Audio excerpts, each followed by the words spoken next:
You got to pay a couple $100. It comes out automatically. I got my Schnucks circulars that I picked up at the door. Quite a bit. Now, Yes. Did you find some of these items, or is this just a hoax? I got the buy one, get one free. I got the craft singles. Got 6 boxes of cereal, so I don't need that. 6 boxes of cereal. I Is have Jerry 3 Seinfeld boys. coming to your house? Schnucks is now ending the practice of sending those weekly printed ads through the mail, though they'll still be available at the store entrances. Schnucks says more customers are checking the ad on their app, and the weekly ad can be accessed on the Schnucks Rewards app. And it's time for the Wall Street Wrap, sponsored by Stifel and Ophthalmology Associates. I'm with Stifel Director of Investments, Eric Roberts. How do we finish up today? Well, we set new records at the close as some of the major indices approach historic milestones. The S&P 500 advanced 0.6%, closing at a record 6,944. The Dow gained 484 points, or 1%, setting a record close at 49,462. And the Nasdaq added 0.7%, closing at 23,547. Some milestones are in sight. We are at record levels and going to set, hopefully, before too long, some new ones. With today's set of record closes, 2 of the major indices are nearing some major milestones. The Dow is now just 538 points away from crossing the 50,000 mark for the first time ever. That's less than a 1% advance from today's close. Meanwhile, the S&P 500 only needs to rally 56 points to cross the 7,000 level. That's a 0.8% rally from today. That is Stifel, Director of Investments, Eric Robert. Thank you, Eric. That's the Wall Street Wrap on KMOX. We popped into the 60s today, and we will cool back to about 35 for the overnight lows. Pretty good drop in temperature. A weak little front coming by. Partly cloudy skies. On Wednesday, mostly sunny. It's another nice day, though a few degrees cooler, 61 for the high. Clouds take over Wednesday night, 45. Thursday, periods of rain and windy. It's all rain, 62 for the high on Thursday. Clouds, nothing more than a little peekaboo sunshine on Friday, and 56. It is colder over the weekend. From the Saliga Heating and Cooling Weather Center, I'm meteorologist Dave Murray on 104.1 FM, KMOX. And right now it's 58. The feels like is 51 downtown. I'm Michael Calhoun, KMOX News. Traffic from the michaelsflooringoutlet.com traffic center. Well, the trouble on Highway 70 is now eastbound Highway 70. We have a new crash. In fact, it just called IDMS about 3 minutes ago. It's eastbound 70 before Jennings Station. Right lane is blocked. Traffic's jammed back to almost Hanley on eastbound 70. Westbound 70 around the Bennett O'Fallon Park out through that Jennings Station area is pretty congested. There's slow traffic, 370 in pockets most of the way to Bryan Road. That's from the earlier crash we had west of K. They've cleared that one. Westbound 364 approaching Youngerman through Mid-Rivers, a lot of congestion. Westbound 64 approaching Kings Highway, stop and go out through Clayton Skinker. It's slow to Big Bend. Slow Lindbergh to 270 approaching Clarkson to Topgolf, and Winghaven busy all the way out to Highway 70. Southbound 270 approaching Olive down to Doherty Ferry. After that, not so bad. Southbound 170 Delmar to 64 slow. North 170 Natural Bridge to Airport Road's heavy. 44 both ways around Kings Highway. You've got delays. The westbound side is at Jefferson. Eastbound is Hampton through Kings Highway. The eastbound stuff's due to road work. Southbound 55 is on the brakes approaching Arsenal down through Bates. It's slow 141 midway down to Richardson and back to south of Highway Z. Southbound 255 southbound Telegraph rather south of 255 down through Yeager is pretty solid. I'm Roger Brand at the michaelsflooringoutlet.com traffic center. News, traffic, and the latest from the world of sports. This is Rush Hour Sports on 104.1 FM KMOX.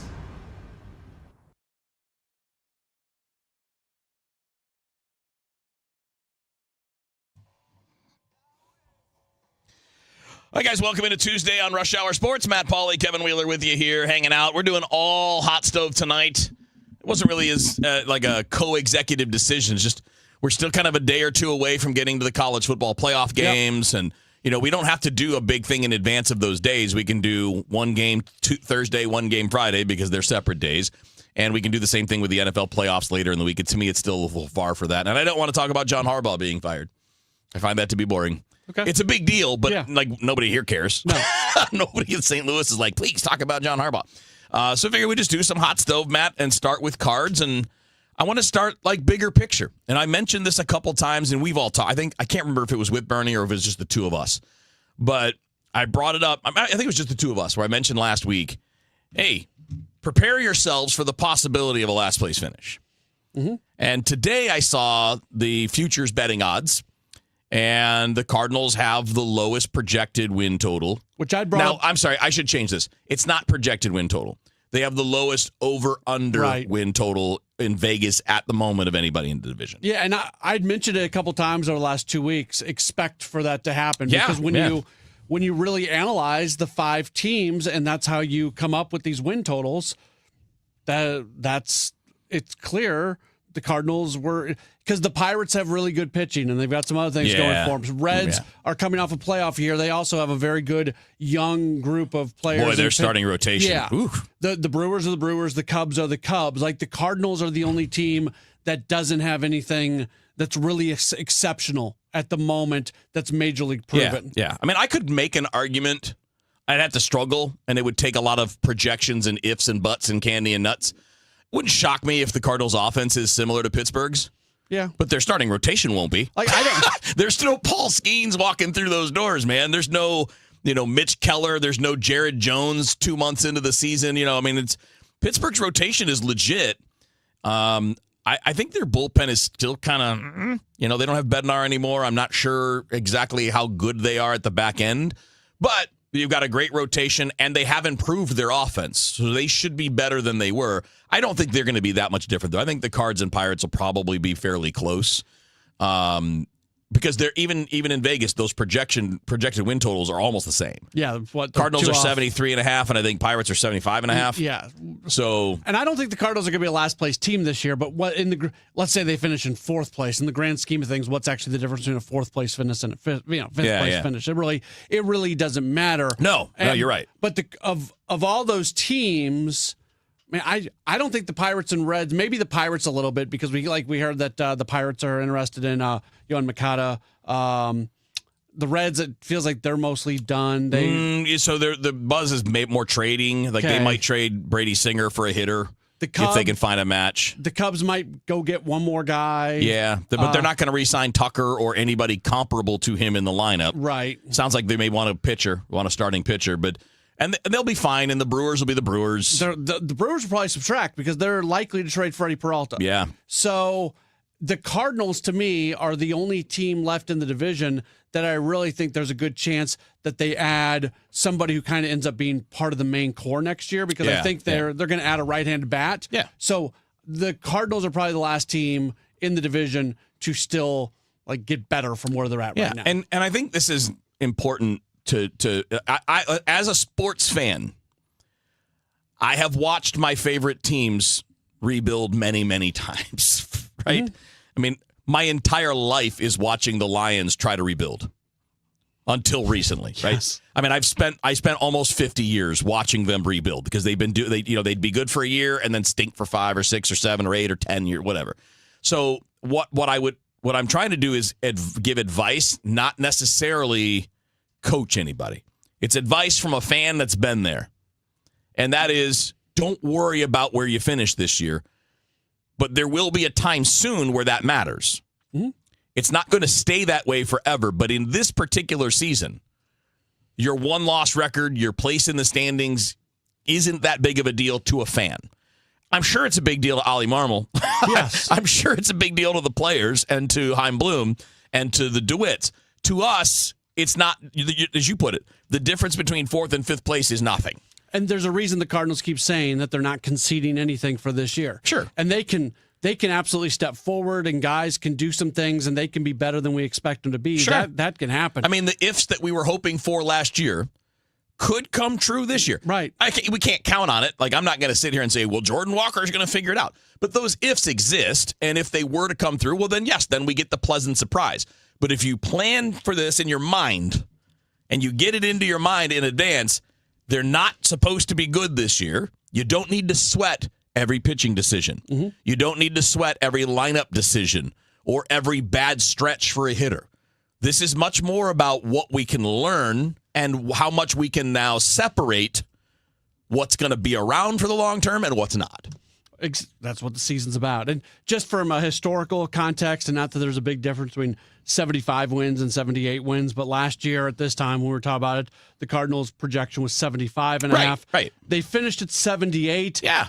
If they would have just won a couple more games before the trade deadline, they could have easily been a team that was looking to maybe marginally add and not sell at the deadline. So, I mean, they weren't, I keep saying this, the Reds at 83 wins had 5 more wins than the Cardinals last year. It would not have taken that much for the Cardinals to have been in that exact same position. Honestly, we could argue that if you had made a couple rotation moves earlier than you did, you could have made up at least a couple of those games. If you cut bait with Eric Fetty 6 weeks into the season when it really starts to show that he just doesn't have it. And go with a McGreevy who's a little more consistent. That's 2 or 3 wins. Easy. Yeah. This is not about resetting bigger picture expectations. No. The fan base's expectation for the Cardinals at some point in the very near future should be to get back to trying to contend, right? Win the division, make runs in the playoffs, win a World Series, right? We're not talking about 5 or 6 years down the road in my world, because what you're doing in all of this, not only are you gathering in talent, but you're also saving a lot of payroll.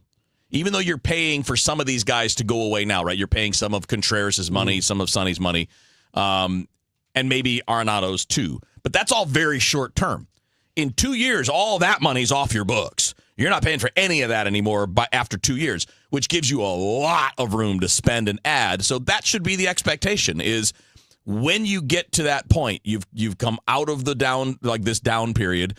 You have found out about more of your young guys. You've had development time with guys like Liam Doyle and Tanner Franklin, and we see more from Quinn Matthews. And then you start to know what you have and what you need.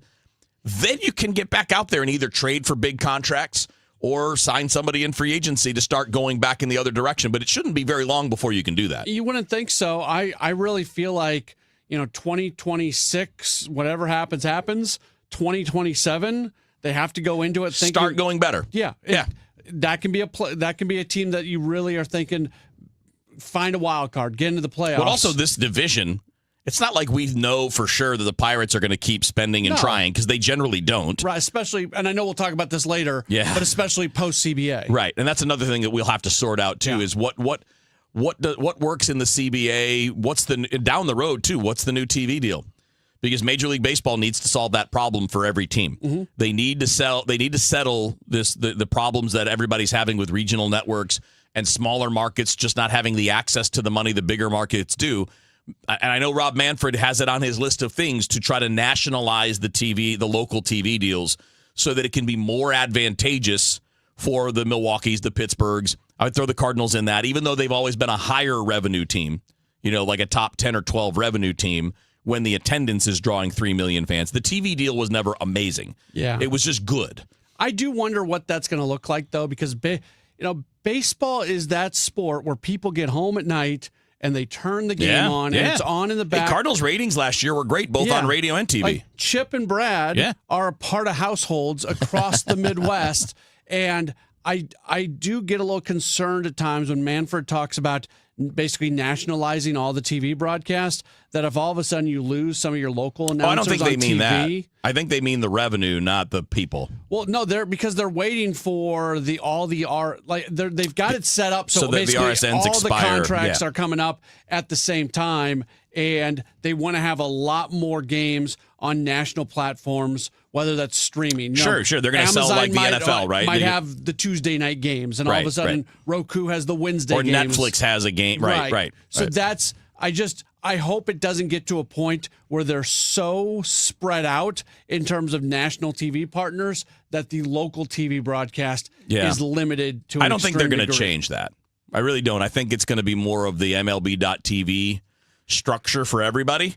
Mm-hmm. And your home teams are included in it, and you're trying to bring all of those revenues together so that there's more for the smaller market teams to bring themselves up. I hope so. And there are many ways they could do it with, because they're going to expand. It's a fact. It's going to happen. Yeah. They're going to go to 32 at some point in the next 5 or 6 years, probably less than that. And those expansion fees could go to pay off, say, the Yes Network or Yet Nesson and all that to buy those things essentially, so you can include that in all of these packages to get bigger money and spread that money out. I was talking with someone about this today. That's going to be one of the big things. Because it's going to be hard. Going to Yes and SNY and Nesson in Boston. And the Dodgers. And yeah. But like in Chicago, I think if the Cubs could wash their hands of Marquee, absolutely, they would do it right now. Absolutely. They like that has not worked the way that they thought it was going to work out. Yeah. But it's a really, really complicated situation. A couple years ago, Major League Baseball hired somebody to specifically like oversee the TV stuff. And I assume that person is still in his job doing what he's doing. I can't think of the guy's name right now, but it's a really key role for the future of Major League Baseball. Right. And I think that's part of what we don't know now about what the time frame for the Cards. Because if that gets settled in the next couple years and you're starting to get better and fans are coming back to the stadium, well, now you can get back to spending the way you used to. Right. Which means you're going to have a lot of money to spend. And even if you don't go all the way back right away, you still have a lot of money to spend. Because you've got nothing committed to anybody right now. The local future of TV rights everywhere is completely up in the air. Like not a single Major League Baseball team actually knows where their games are going to be. Unless they own their own network. Right. But all like the FanDuel teams, because we just got the report lately that the NBA is having problems with them. They haven't paid their 13 NBA teams. There was the previous report about the Cardinal thing. So everything's up in the air right now. Teams might take a step back in the money that they're bringing in from that part, but these other deals that they just signed another national deal with some other places. The gambling money that's coming in, it should make up hopefully for this RSN money you're losing. All right, that's Matt Pauley. I'm Kevin Wheeler. It's Rush Hour Sports. The Cardinals have a new left-handed reliever. We'll tell you a bit about him. And I saw I retweeted this, but there was an interesting story from MLB.com today about J.J. Weatherholt. We'll let you know about both of those coming up next here on Rush Hour Sports. Experience a celebration of movement and music as the St. Louis Symphony Orchestra and St. Louis Dance Theater join together for Stravinsky and Debussy Music and Motion. This adventurous collaboration reimagines Stravinsky's Pulcinella Suite in an entirely new way that celebrates powerful partnerships between dance and music. January 10th and 11th at Powell Hall at the Jack C. Taylor Music Center. Tickets at slso.org. Traffic from the MichaelsFlooringOutlet.com Traffic Center. Well, we still got this crash eastbound 70 before Jennings Station. It's either partially in the right lane or completely blocking the right lane. Sort of hard to tell from my vantage point. It's a solid jam on eastbound 70 back at Hanley. Westbound 70, slow at O'Fallon Park, jam from Kings Highway out to that crash scene. There's still slow traffic west of 370, like around the Spencer Road overpass, most of the way out to Bryan Road from that earlier crash at K, and then approaching A out through 61's busy. Southbound 170, bumper to bumper, Delmar to Brentwood, and it's slow to 64. North 170, approaching 70 to Airport Road is slow. Westbound 364, stop and go, approaching Youngerman all the way through Mid Rivers is just bunched up in pockets, usually not that busy. Southbound 270, south of 364, down to almost Big Bend and 44 to Gravois, slow. If you're on 44 westbound Jefferson out through Kings Highways heavy, eastbound Hampton to Kings Highway slow due to road work. Southbound 55 is on the brakes most of the way from Arsenal down to Bates, a little slow at Z. Southbound Telegraph south of 255 down through at least Yeager is backed up. Southbound 141 Helfrich down into Valley Park is a jam as it is south of Ladue down to 64. I'm Roger Brand in the MichaelsFlooringOutlet.com Traffic Center. This is the story of the one. As an HVAC technician, he and his digital multimeter are in high demand. So when a noisy office HVAC turns out to be a failing blower motor, he doesn't break a sweat. With Grainger's easy-to-use website and product information, he selects the product he needs to keep everything humming right along. Call 1-800-GRAINGER, click Grainger.com, or just stop by. Grainger, for the ones who get it done. It's your captain speaking. To the passenger with the Mirror Fast soft chews, smart move. No way am I letting travel constipation ruin this trip. Can't blame you. Mirror Fast works fast, but without the harsh side effects. Since I'm such a smart traveler, can I move to first class? No. Close the curtain, Carol. From the makers of Miralax, new Mirafast soft chews work naturally with your body in as little as 30 minutes to give you a comfortable go on the go. Find Mirafast today at your local retailer. Use as directed for occasional constipation. Contains magnesium hydroxide. Rush Hour Sports continues on 104.1 FM, KMOX.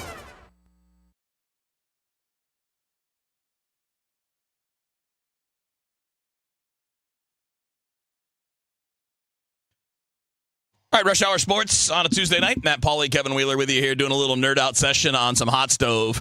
All right, so let's talk a bit about the things we learned today about the Cardinals. One is we have a new left-handed reliever in town. Yeah. Justin Brule. A guy who has had some big league success, has not been as successful recently, but also he comes from Cleveland, so I guess he wouldn't have been in Cleveland when I was. No, he never really. He never really got there. He was acquired by Cleveland. I think claimed off waivers, but maybe I'm wrong about that. Yeah, in December. So he was a quick move. Yeah, he was with Toronto last year. Yeah, so never mind on what I was about to say. But a guy who, again, has some big league success.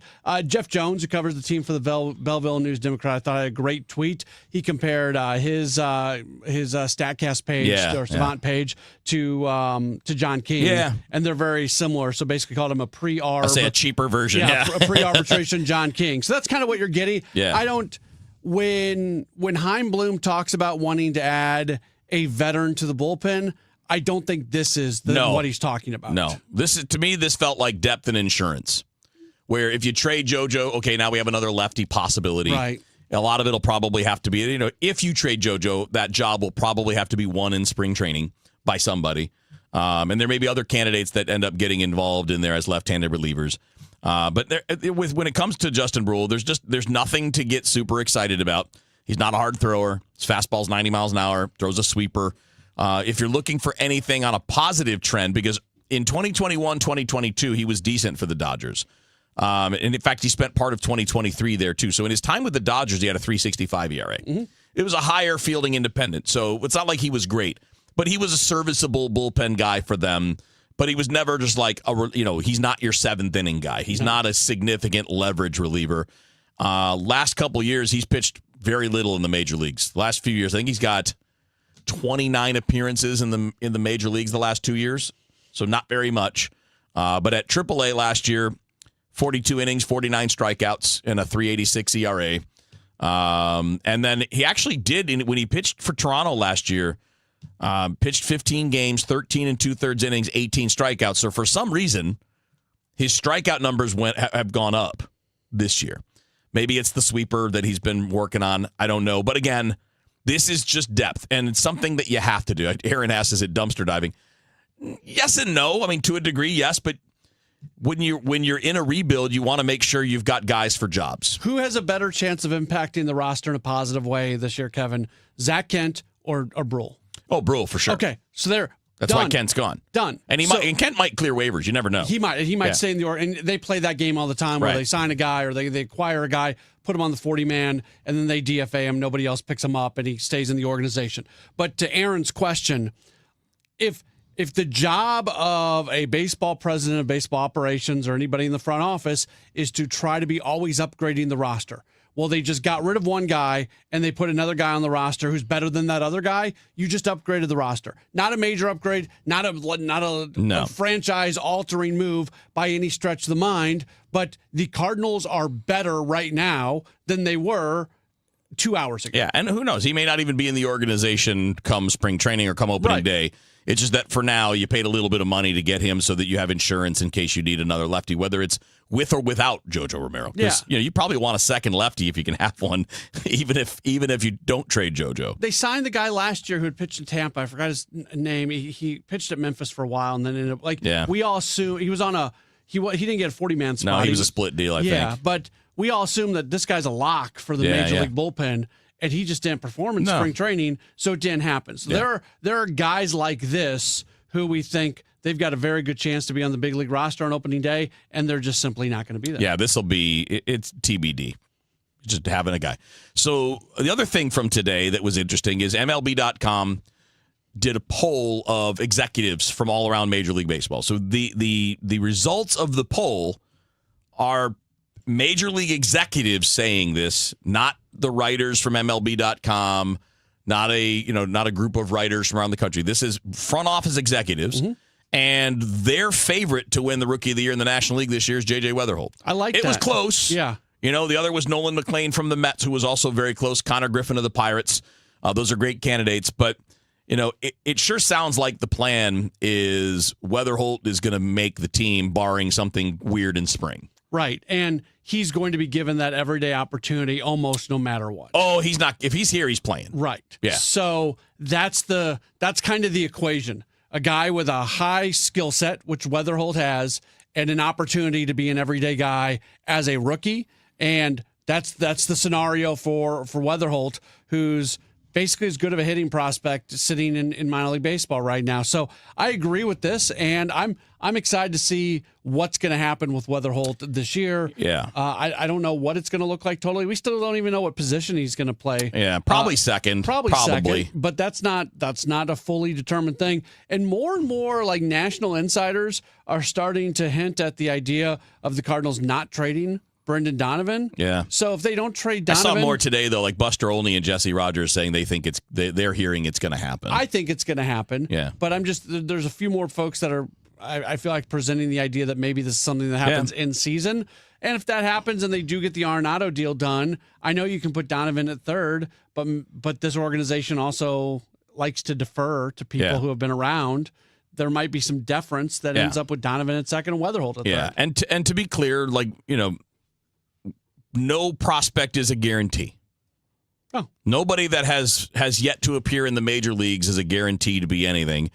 But when you're talking about what you can possibly know about a player, so we know that J.J. Weatherholt, based on I didn't look them all up, but I know that he's top 4, 5, 6 in every prospect ranking, whether it's MLB.com, Baseball America, Fangraphs, Baseball Prospectus. He's up there in all of them, and there are certain tools that will always translate, and what they mean is you have a high floor, right?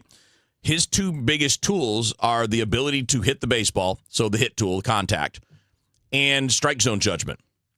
So you only swing at pitches you can handle. You're able to draw walks, and he's a different guy than, say, Jordan Walker, Nolan Gorman, Mason Wynn. Because this is a player who has already faced the best of his age level, and he's older. He's not a guy coming in out of high school.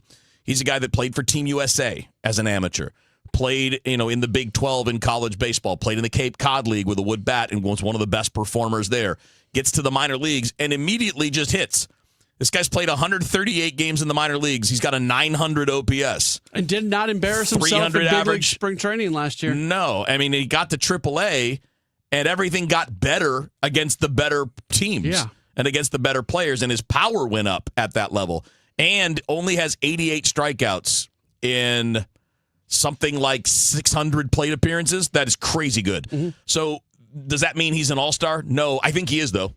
I really do. I firmly believe that he is. So we'll talk more about him as we go. We've got more baseball coming up next. In fact, we're going to talk about why some of the smaller market teams are actually spending right now. We'll do that when we come back here on Rush Hour Sports. At 5:30, we've got 55 degrees. The feels like is 48 at the moment. Influenza cases are now reported as very high in both Missouri and Illinois. It's a winter surge that's now being seen in nearly 2/3 of the nation. Influenza-like illnesses across Missouri increased by about 3,000 during the last week of the year. In Missouri, there have been nearly 9,000 flu cases reported so far this season. WashU infectious diseases specialist Dr. Stephen Lawrence. It's like you get hit by a truck, high fever, muscle aches, sore throat, cough. That's really how it comes about. We really don't have any evidence that this is any different. Children in Illinois between the ages of 5 and 17 are seeing the highest impact in the surge in flu cases, which just saw its first pediatric influenza death of the season. Fred Bottomer, KMOX News. There is some concern among health experts over new CDC recommendations for childhood vaccinations. Health and Human Services Secretary Robert F. Kennedy Jr., a longtime vaccine critic, says the new recommendations protect children and rebuild trust in public health. In Kansas City, Dr. Sean Sood says, I think more dialogue with your pediatrician is always a good thing. Sood is at University of Kansas Hospital and says there may be hurdles to discuss with your pediatrician. But from a financial standpoint and an approval standpoint, there should be no barriers. Allison Keyes, CBS News. The Trump administration is expanding the number of countries whose citizens will need to post bonds before entering the U.S. Correspondent Cammie McCormick. Another 25 countries have been added to the list, bringing the total to 38, many of them in Africa. Citizens of those countries will be required to post bonds of up to $15,000 to apply to enter the U.S. It's the latest move by the administration to tighten requirements for those entering this country, including sit-down interviews, social social media histories, and family information. The Visa bonds will make obtaining a visa unaffordable for many. It's the closest you'll get to the world's greatest figure skaters without going to Milan for the Olympics. Mark Schreiber with the St. Louis Sports Commission says it was a quick ice change from blues hockey to figure skating, and then Sunday they're doing this naming of the Olympic team show from Enterprise Center, so they have to redo the ice for that as well. So our colleagues at Enterprise Center, as always, have been outstanding. The U.S. has 3 of 4 reigning world champions. They're all competing at Enterprise for their spot on the Olympic team, and tickets are still available. A warning if you're flying somewhere. You should never drink coffee or tea on a plane. The Center for Food as Medicine and Longevity analyzed airline water and found concerning levels of bacteria. That means those beverages may not be safe to drink. The researchers also say you shouldn't wash your hands in airplane bathrooms either. They suggest using hand sanitizers instead. But certain airlines did fare better than others. While Delta and Frontier got good grades, American and JetBlue did not. Stacey Lynn, CBS News.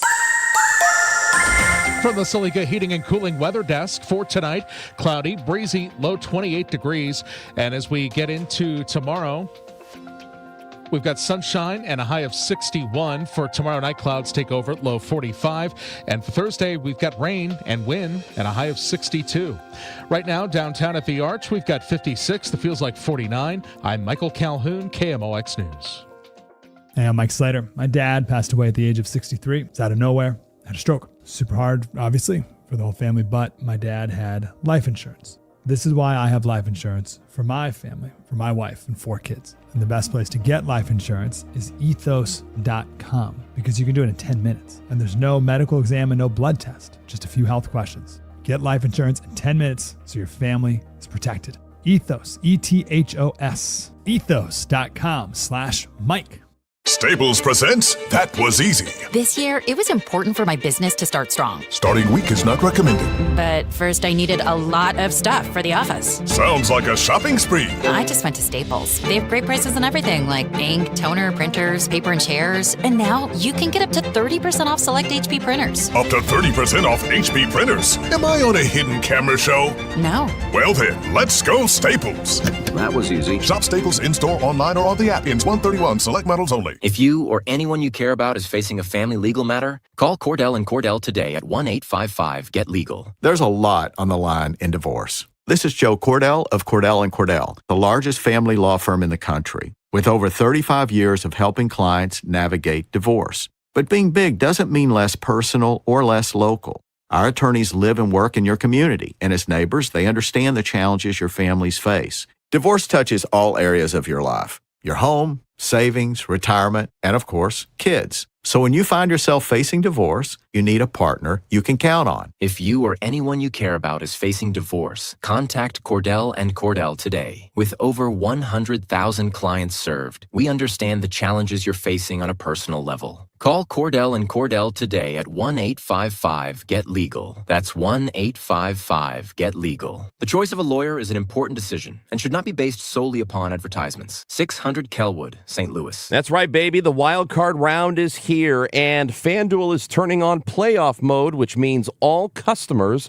are going to get a profit boost pack every NFL playoff game day. So here's how it works. Each game day during the wild card round, you're going to find a pack loaded with multiple profit boosts waiting for you in the app. So pick the matchups you believe in. For example, I'm a big believer in the Bears covering against the Packers this weekend, so take your shot on an upset or build a parlay that fits the moment. Then apply your profit boosts and go after even bigger payouts while the playoffs get rolling. Visit FanDuel, an official sportsbook partner of the NFL, and grab your profit boost pack every NFL playoff game day. 21 plus and present in Missouri. Opt-in required. Bonus issued as non-withdrawable profit boost tokens. Restrictions apply, including any token expiration and max wager amount. See terms at sportsbook.fanduel.com. Gambling problem? Call 1-800-GAMBLER. How many of you think taxes will go up in the future? And if they do, who will get hit the hardest? Maybe it's you, headed for retirement. You've been saving in that 401k or IRA for years, and that money has never been taxed. And Uncle Sam is looking at that account like it's a big, juicy steak. What can you do about it? Join the All Financial Group for their Taxes in Retirement Seminar, Thursday, January 22nd or Tuesday the 27th. They believe a financial plan is not a retirement plan without a tax plan. Reserve your spot today by calling 636-230-8824. That's 636-230-8824. Or go to yourmoneymattersstl.com. Investment advisory products and services made available through Impact Partnership Wealth, LLC, IPW, a registered investment advisor. Neither the firm nor its agents nor representatives may offer tax or legal advice. Individuals should consult with their qualified professional for guidance before making any purchasing decisions. Many of you know that my inspiration for becoming an accident attorney was my brother Tim, who was rendered a quadriplegic at age 18. I didn't know what a personal injury lawyer was or what they did, but I soon did. Tim was treated terribly by the insurance company, and I became enraged. It was a constant delay and deny. I'm John Morgan of Morgan & Morgan. Tim later worked with me for 27 years. Last year, my hero died at age 65. You can see my eulogy for him by visiting mybrothertim.com. He was one hell of a man. Because of Tim, together we built the largest injury firm in the world, and our clients are treated the way I would want my family to be treated. At Morgan & Morgan, nobody is a nobody and everybody is a somebody. If you need our help, visit forthepeople.com on your phone or computer. See you soon, Tim. Morgan & Morgan, forthepeople.com. Injured? Dial pound law or visit forthepeople.com for an office near you. You know Gray Bar for electrical parts, but there's one more thing you may not be thinking of us for that can help maximize your next project's total value. Our pre-project planning services are designed to help you win the bid, save on labor costs, and keep your installers productive across your entire build. The sooner you call us, the better. Because when we're there from the beginning, we can anticipate your needs and help you solve problems before they become problems. Yep, Gray Bar does that. Are you 50 or older? This news is for you. The CDC recommends you get vaccinated against pneumococcal pneumonia. Even if you're healthy, your age puts you at risk. People 50 or older are over 6 times more likely to be hospitalized with pneumococcal pneumonia compared to adults 18 to 49. Just one shot can help protect you. Learn more and schedule at vaxassist.com. That's VAXassist.com. Sponsored by Pfizer. Traffic from the MichaelsFlooringOutlet.com Traffic Center. Well, they're still working the crash on eastbound Highway 70 before Jennings Station. Right lane is still blocked. If you're coming in on eastbound Highway 70, it's a solid jam back through Hanley. Westbound Gawkers are jammed at Kings Highway. Westbound 70 still slow west of Mid-Rivers, out through Highway K and A to Z out in the Wentzville area. Westbound 64 on the brakes approaching Kings Highway to Hampton. It's slow from there to Big Bend. It's slow Lindbergh out through Ballas. It jams at Ballas. We have an incident before Mason, so it's jammed to that. And then it's still backed up from Winghaven to 364, slow from there out to Highway 70. North and South 170 between Brentwood and Delmar is pretty congested. Southbound's a solid jam down to 64. Eastbound 64 backed up. McKnight to Big Bend, by the way. South 270 slow approaching Olive all the way down through Doherty Ferry. 44 to Gravois. 44 both ways between Kings Highway and Grand is pretty heavy. The eastbound side actually is Hampton through Kings Highway. Westbound is Grand through Kings Highway. The eastbound side, they have those 2 right lanes closed for road work. Southbound 55 Gasconade Bates is busy, a little slow around Highway Z after that. I'm Roger Brand in the MichaelsFlooringOutlet.com Traffic Center. This is Rush Hour Sports on 104.1 FM KMOX.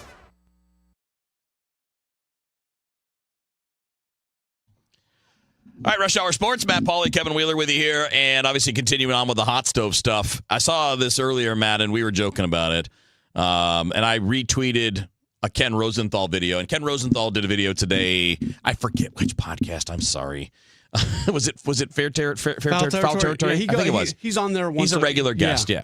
So I think it was on Foul Territory, and he just made the point that, to me, it's just patently obvious. Like, to me, this isn't breaking news or anything, but he's talking about how teams like the Pirates, the Marlins, the White Sox, the A's, they're all suddenly starting to spend. Or reportedly trying to spend. Well, also, but they have spent some. All of them have. Yeah. Even not counting what they're trying to do, they have added some.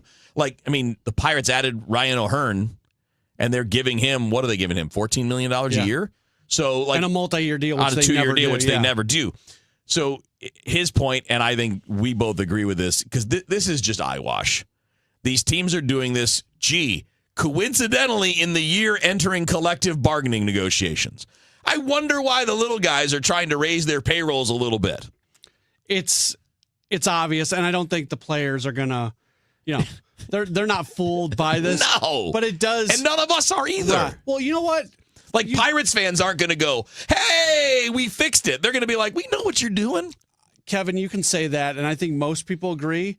But when it comes down to players versus owners, the average sports fan sides with the owners over the players way too often. It's weird. Which is very weird because it's billionaires versus millionaires. And for some reason, the average person sides with the billionaires over the millionaires. So it really doesn't make much sense. So if they're doing this because they want to be negotiating from a better position, then that's bunk. Like, no, that's it's nothing. silly. The union's not buying that. But if they're doing this because they want to present from a PR standpoint a different story, well, then it is going to work with some people. I just can't imagine anybody who pays attention is going to be like, "Oh, look at this. It's a new pirate era. They're spending." Like, no, they're not. It's a cynical move to try to skew people's opinions. And how do you not see through that? Some people don't. I know. Some people don't. It couldn't be more blatantly obvious. Like, they didn't do this last year. And they didn't do it 2 years ago. They didn't do it. None of these teams did any of this. Sacramento. No, I like it. Yeah, the Sacramento A's didn't do this when they were in Oakland. By the way, we don't know if they're going to be the Las Vegas A's. I know they lost the trademark. Yeah. Or they were rejected because I think somebody else applied for it earlier. Well, they said they need to present a better case is what it said, because right now the word athletics is like athletics, like high school athletics. No, college, I get it. So I get it. They need to, and interestingly enough, they are not allowed. I know I'm taking this off a side rail here. They are not allowed to use previous trademarks as evidence right. for a future trademark, right. which is interesting. It's a weird thing. You would have think they would have sorted this out by now. You would have thought. Like, why wouldn't you have put that in like when you announced the plan to move to Las Vegas? Yep. Well, somebody did. Or did it take that long? Somebody, like a third party at one point, put in something for the Las Vegas A's, Yeah. and then it went away. So it's a whole thing. It's a whole stupid thing. But they're actually spending money, though. Like, they gave Tyler Soderstrom a big extension. They're going to be giving more of their young hitters big extensions, it sounds like Jacob Wilson, probably Nick Kurtz at some point, assuming those players are willing to do that.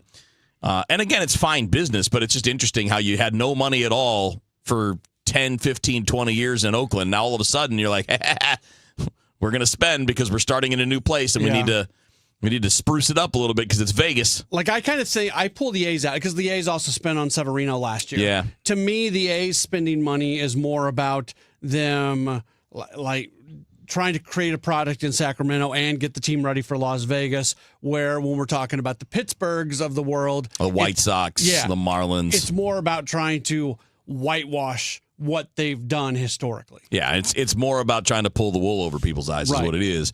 And I don't know if you have a pulse, there's no way you should be. You shouldn't, and we don't. But I'm telling you that there are people that absolutely. Timing is everything. We talked about the winter meetings where the Pirates reportedly went after Schwarber, which was eyewash. Yeah. But they made an offer they knew he'd never take. I guarantee you there's people in Pittsburgh going, hey, we're in the Schwarber sweepstakes. I don't know, man. Those people really hate Bob Nutting. They do. I don't know that you're fooling them. But you fooled somebody. Yeah, you fooled somebody. Maybe. I think this is one of those deals where these owners think they're slick. Like, we'll get one over on them, and nobody's buying it. You're not making any inroads. Nobody that pays attention thinks you've suddenly turned over a new leaf because you spent $30 million in one offseason. Very few. I'm not willing to go to It may not be zero, but it's closer to zero than it is to anything significant. Yeah. Right? I mean, okay, you fooled 5 people. Sometimes that's all you're going The sweater knitters is who you fooled. Every fan base has their sweater knitters. The ones that'll sit behind, their season tickets, and they sit there and knit sweaters for the players. Every fan base has that group. And by the way, every fan base needs that group. They do. Every fan base has to have their thick and thin loyals, never going anywhere. That's great. And you might fool some of them, but you're not fooling all of them, and you're fooling nobody else. And the bigger thing is it feels like they're doing this for it to have an impact on CBA negotiations. Which it won't. And it won't. It simply No, because will not. even if you won over some fans, that's not going to change the union stance. No. So I don't know. That's why I said it's complete eyewash.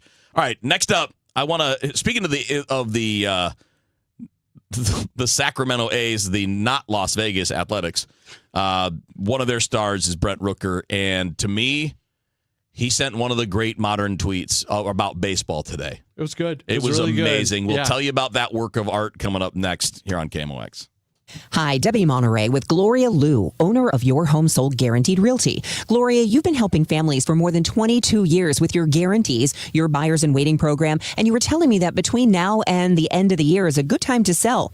Can you share why? Always good to see you. When it comes to timing, the spring and fall selling season have historically been the most active. However, due to raised home value and affordability, this market still has lots of sellers and buyers on the sidelines. Fact is, between now and year end is a great time to discuss the sale of your home. I have guaranteed sale program solutions for every situation, including instant multiple cash offers, 100% market value, or my trusted guaranteed sale program, where I'll sell your home at our agreed upon price, or I will buy it myself. Sounds like a plan. The time is now. Call Gloria Liu at 314-325-6888, 314-325-6888, or visit GloriaHasTheBuyers.com. GloriaHasTheBuyers.com. Gloria and seller must agree on price and possession date. Glover here from my friends at Cantor Injury Law. Cantor is local, and we're here doing the work every day. We're right here in St. Louis, and we're ready to fight for you. CantorInjuryLaw.com or call 314-628-9999. The choice of a lawyer is an important decision and should not be solely based on advertisements. Attention business owners with a net income over $500,000. You need to work with a tax strategist that understands your entrepreneurial mindset. Download the most recent white paper written by E3 Consultants Group titled The Power of a Professional Tax Strategy Team. Go to e3wealth.com/radio to obtain a copy. It's time to learn about wealth and tax strategies that protect your personal and business economy. E3 is ready to help you think differently about your finances. Educate, empower, enlighten. That's the E3 difference. Working full-time but still falling behind? Learn how real estate education can help you build income and get ahead. On your terms, text radio to 88007. That's RADIO to 88007. Presented by Lifestyles Unlimited. If you want thick, healthy, gorgeous hair, then you need Hair Volume from New Nordic. Available as a tablet or delicious gummy, Hair Volume is available online at Amazon and NewNordicUSA.com or in the hair care aisle at your local CVS. Traffic from the MichaelsFlooringOutlet.com Traffic Center. No, we keep having problems. They're still working with a crash eastbound 70 before Jennings Station. It's still a solid jam at Hanley. Westbound Gawkers are jammed at Riverview. 170 both ways between Ladue and Brentwood, pretty backed up. Westbound 64 is heavy from Kings Highway out through McCausland, slow Lindbergh to 270. It's backed up from 270 most of the way to Mason. We had an incident in the left lane. All lanes are blocked right now by a crash. Westbound 64 at 364 at Highway N. Traffic's jammed approaching Winghaven, but it's still slow west of there from the boulevard out to 70. Westbound Highway 70 in the Westplex through Highway K. TR Hughes like almost a Bryan Road, and A to Z in the Wentzville area is busy. South 270 and North 270 between Manchester and 64 are slow. 44 eastbound, still seeing the delays approaching Hampton through Kings Highway. Southbound 55 just a little busy. Gasconade through Bates. And downtown we have a crash eastbound 70 at the Musial Veterans Bridge. Traffic's jammed back past St. Louis Avenue. I'm Roger Brand in the MichaelsFlooringOutlet.com Traffic Center. This is Rush Hour Sports on 104.1 FM KMOX.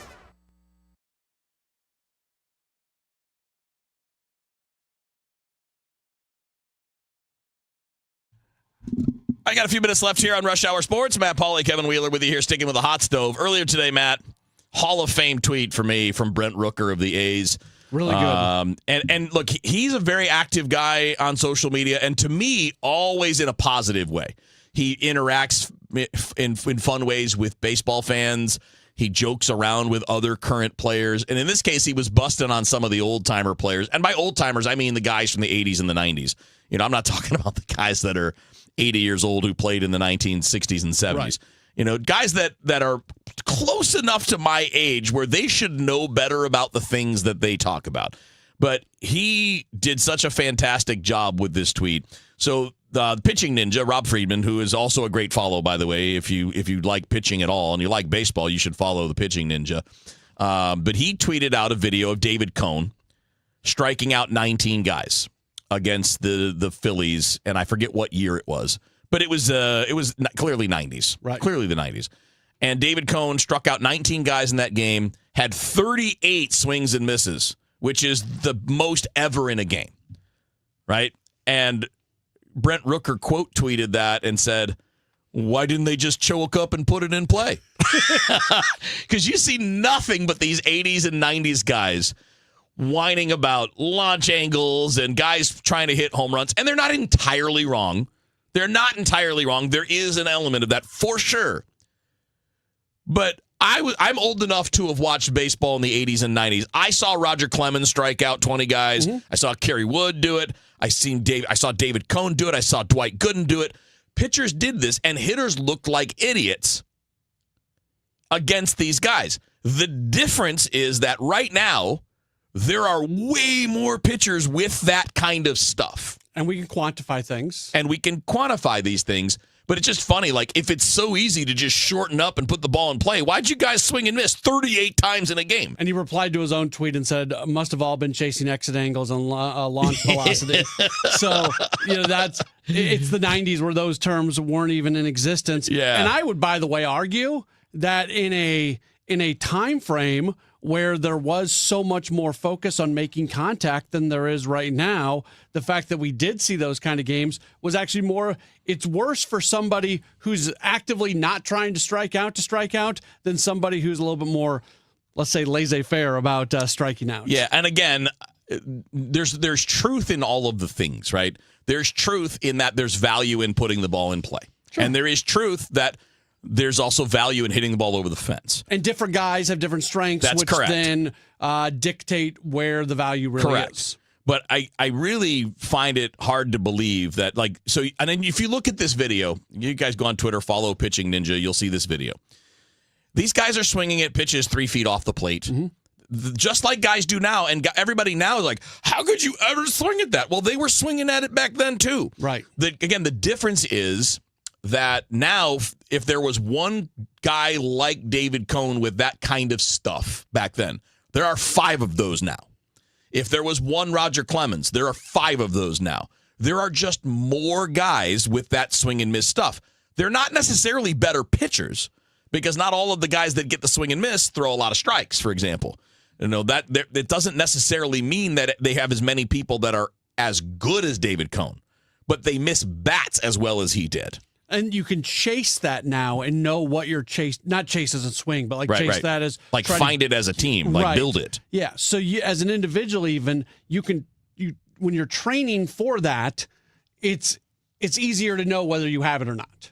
Yeah. Because we know more now. Yeah. I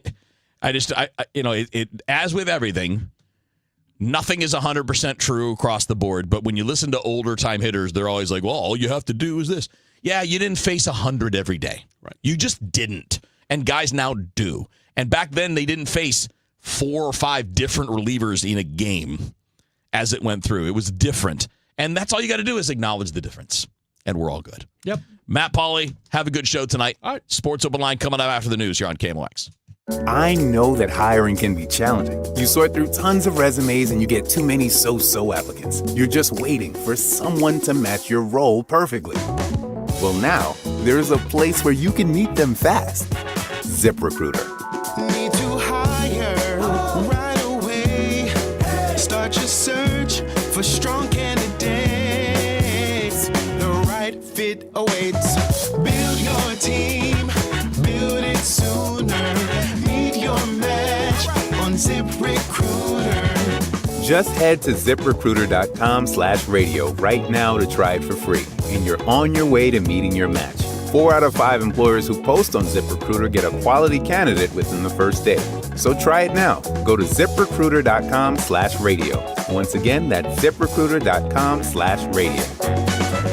Meet your match on ZipRecruiter. Try it free.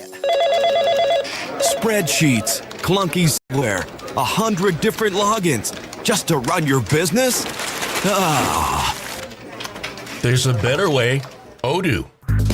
One simple, connected platform that handles sales, inventory, accounting, and more. So you can focus on growing, not juggling. Make the switch today at odoo.com. That's ODOO.com. My name is Whitney Allen. I am a widow. My husband Ryan died. We never thought in a million years we'd have to use life insurance. The unexpected happened. With Ethos, it is so fast and easy. It's 100% online. You can get a quote in seconds, apply in minutes, and get same-day coverage. No medical exams, and you can get up to $3 million worth of coverage through Ethos. Get your free quote at ethos.com/radio. That's ethos.com/radio. Time spent on application may vary. Online health questions required. Hey, St. Louis City SC fans, mark your calendars now. The Boys in Red return to Energizer Park to kick off Season 4 Saturday, February 21st. And you could be there for the dawn of a new golden era of St. Louis soccer. Go to stlcitysc.com/tickets and reserve your seat now for the MLS home opener versus Charlotte FC. Limited quantities remain. See you soon, St. Louis. Winterfest is back for the 10th year in Keener Plaza, now through January 11th. Enjoy Winterfest traditions, including ice skating, s'mores, and igloos underneath 100,000 twinkling lights in the shadow of the Gateway Arch. Grab a bite or drink from downtown favorites and enjoy a family-friendly New Year's Eve fireworks spectacular. Winterfest, hosted by Gateway Arch Park Foundation, presented by Bank of America and Worldwide Technology. For more info, KMOX.com/events. Traffic from the MichaelsFlooringOutlet.com Traffic Center. Well, we still got our crash eastbound 70 before Jennings Station. The right lane's blocked. Traffic still a solid jam between Hanley and Florissant Road and Cool Valley up to it. Westbound's a little slow there. And then we have a crash downtown. At least one lane's open in the local lanes of eastbound 70 just before the Musel Veterans Bridge near Tucker. Traffic is jammed to Salisbury there. Westbound 64 Science Center headed out through Clayton Skinker, McCausland, out through Big Bend, Slow, Lindbergh, all the way out to 270, and then stop-and-go pockets to that crash just before Mason that was in the left lane. It's a solid jam almost midway between K and Winghaven. That crash east of 364 blocking at least the left lane there. And we also have a crash northbound 170 north of Natural Bridge. Traffic's backed up north of the Rock Road. Southbound 170 is backed up at the Parkway. From the MichaelsFlooringOutlet.com Traffic Center. Celebrating 100 years of informing and entertaining. KMOX AM St. Louis. KMOX FM Hazelwood. The voice of St. Louis. This is CBS News on the Hour, sponsored by Pfizer. I'm Jennifer Kuiper. The White House says the U.S. military is always an option in Greenland as European leaders reject a U.S. takeover. CBS's Ed O'Keefe. The president is quite serious about his ambitions in Greenland, saying this afternoon that U.S. military action to take Greenland is not off the table, but that there are also discussions about possibly acquiring the territory that is part of the Kingdom of Denmark or setting up some kind of free association that would allow for much more U.S. involvement and presence there. Greenland and Denmark are asking for a speedy meeting with Secretary of State Marco Rubio. Venezuelan officials say among the dead are at least 24 security personnel in the U.S. raid that captured Nicolas Maduro and his wife last weekend, and they've declared a week of mourning. This in addition to the 32 Cuban personnel that government said died as part of Maduro's security detail. CBS's Lilia Luciano is in Colombia at the border with Venezuela and says the situation remains tense. The vast majority of people we've approached who are Venezuelan, and even including some who live here in Colombia that we see and we talk to coming out of Venezuela, do not want to speak at all about what is happening in Venezuela unless they are supporting the Maduro regime. The Justice Department says the man who shot and killed 2 Brown University students and an MIT professor last month planned the attacks for months. They've been reviewing videos left behind confessing to the murders. CBS's Anna Schechter. He did not give a specific motive, and the Department of Justice put out a release saying explicitly that their investigation into the motives behind his heinous acts will continue. Today marks 5 years since the January 6th insurrection at the U.S. Capitol. The riots led to the largest criminal prosecution in American history. But President Trump pardoned every single defendant on his first day in office. CBS's Scott McFarland reports. CBS News has learned Senate Democrats have now formally proposed a bill to prevent any taxpayer-funded settlements with January 6 rioters who sue civilly. That sounds far-fetched. You should note that one of the estates for one of the rioters, Ashley Babbitt, who was shot and killed here by police as she breached the House Speaker's lobby. They sued civilly, and they received a multi-million-dollar settlement from the Trump administration. There's a new legislation to stop that from happening again. The Ronald Reagan Presidential Foundation and Institute has announced on social media the death of Michael Reagan, a conservative commentator and the eldest son of late President Ronald Reagan. He was 80 years old. His cause of death was not immediately announced. This is CBS News. You still got it, but your immune system weakens as you age, making it harder to fight flu, pneumococcal pneumonia, RSV, and COVID-19. Ask your doctor or pharmacist which vaccines you need. Sponsored by Pfizer. At 6:03, we've got 55 degrees. The feels like is 48 downtown at the Arch. Oh, it's awesome. I mean, you heard Jackie Joyner-Kersee talk about how special it is to be an Olympian. Mayor Kara Spencer talking with KMOX about the U.S. Figure Skating Championships at Enterprise Center this week. Mayor Spencer says there are Olympians amongst us. We'll be able to see them here live in St. Louis. Spencer says preparations have been underway for months for this event. I want to commend the entire police department and their team, their extraordinary work that they've done here in advance of this competition to make sure all the fans, the athletes, and our citizens, our residents, have a safe and fun time downtown. And St. Louis's own Jackie Joyner-Kersee, 3 gold, 1 silver, and 2 bronze Olympic medals. From the Jackie Joyner-Kersee Center, our students are going to come, learning what it's like to lace up, the skates and see that blade. Maria Aquina, KMOX News. The economics from having the championship at St. Louis is substantial. Greater St. Louis Inc.'s Ron Kitchens. Too many times we look at events like this and we think it's tourism or sports. This is business. We know of the top 3 indicators of why companies pick communities is 1, they read about the community and the great things happening in that community. The city stands to take in over $28 million with about $1.2 in tax revenue for the city itself. The Kansas City Royals appear to be staying on the Missouri side of the state line, at least for now. Kansas House Speaker Dan Hawkins confirms the state is no longer pursuing the team after the Royals let a funding offer expire on New Year's Day. While the Chiefs accepted the Star Bond deal 2 weeks ago to move to Kansas, the Royals ignored the deadline. We put an end to it on December 31. Believe me, I was not kidding when I said that. The Royals are now deciding between Washington Square Park near Union Station and the East Village near Kansas City Hall. Ownership reportedly favors the Union Station site because it sits directly on the Kansas City streetcar line. With college football bowl season underway, Missourians are being warned about illegal betting sites posing as legitimate operators. Jack Cardetti with the Sports Betting Alliance says these companies are active in Missouri. They're trying to attract Missouri customers, and quite frankly, customers are going to have a lot less safeguards and recourse if something goes wrong if they continue to place the bets with those illegal operations. The CDC now classifies the influenza risk as very high in both Missouri and Illinois, mirroring the winter surge now seen in nearly 2/3 of the country. In Missouri, there have been nearly 9,000 flu cases reported so far this season, with 3,000 new ones coming in the last week alone. WashU infectious disease specialist Dr. Stephen Lawrence. It's not all that unusual. This is the time of year we tend to see it, but it is a pretty sharp increase that could be a harbinger of a pretty nasty season. Illinois just saw its first pediatric influenza death. In Illinois, children between the ages of 5 and 17 are seeing the highest impact in the surge in cases. Fred Bottomer, KMOX News. Let's get you to Roger Brand right now for the latest on the roads. Roger?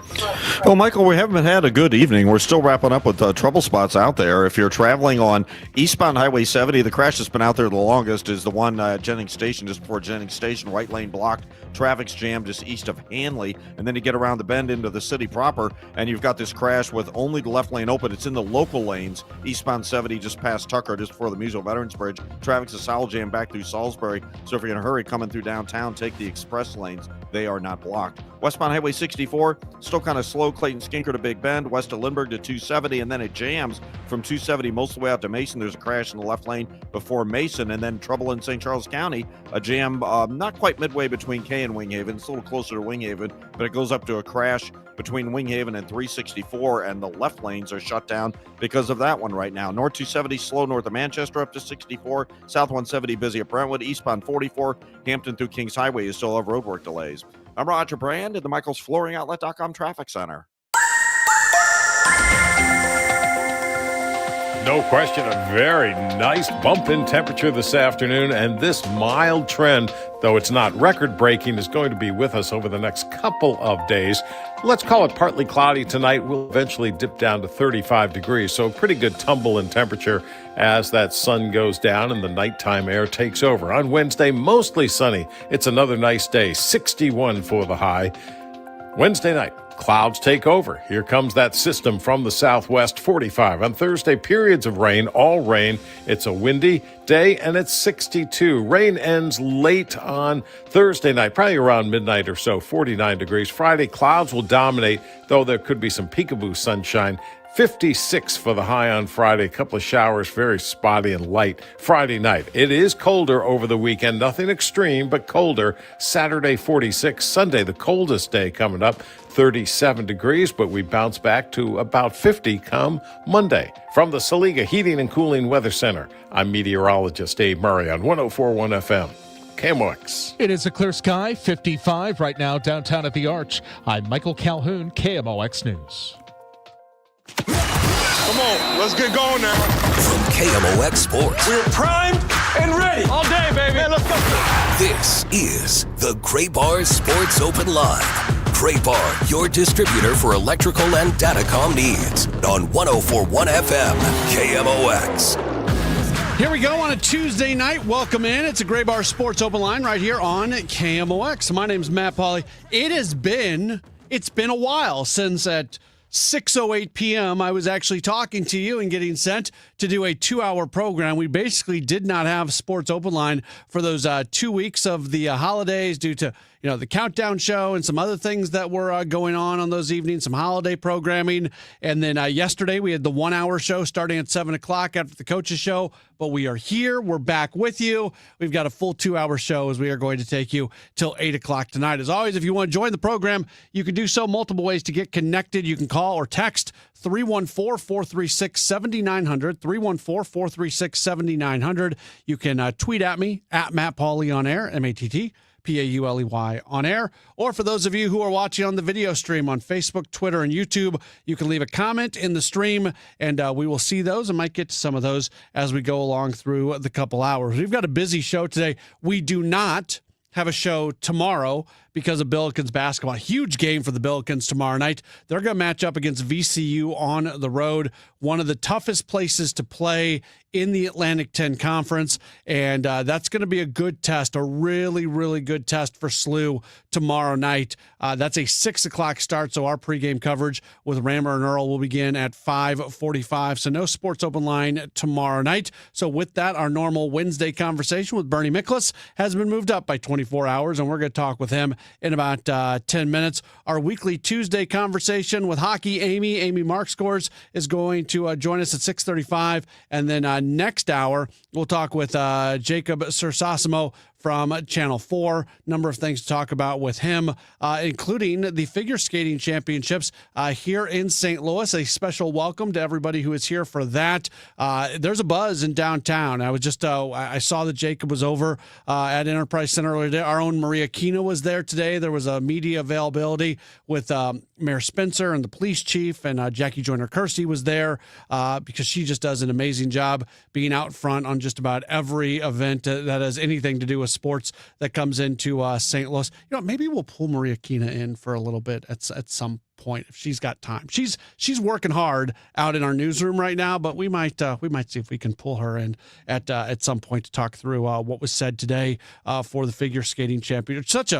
Such an amazing event to have in St. Louis, and it wasn't that long ago that this got announced. They put this thing together really, really quickly, and we've got the Olympics coming up in mere months, and the figure skaters who are going to be there, they are all in St. Louis right now. This is essentially the Olympic trials for Team USA, and it's really cool to have this kind of event. I always say that St. Louis is a great sports town, but when it comes to doing big events, there are very, very few cities that can hold the candle to what we do in St. Louis. We are so good in getting out and supporting big events, and we don't get our flowers for that. Like when you think about the big event sport, I was just talking about this the other day because I think it was when I was talking with Chris and Amy on Monday. The FCS championship football game was in Nashville, and Nashville is also an incredible big event town. People that community, and they know how to do things. Las Vegas is the same way. That's a good big event town. Everybody knows that. If you're walking the face of the earth in the United States and you're connected to the sports world, you have that idea. St. Louis is right there. St. Louis is really good at supporting these type of events when we get them, and that's why institutions like the NCAA, why the national governing bodies for different Olympic sports, why they're so connected to St. Louis. So we'll talk with Jacob Sersasimo from Channel 4 a little bit about that coming up. We'll also talk through the Cardinals' move today. They made a small move, and I think that's what needs to be remembered here. This is first off the daily reminder, and I don't mean it was funny yesterday during Rush Hour Sports. I went on what was called a rant. I don't know if it was a rant, but it kind of turned into that. I didn't mean to do that.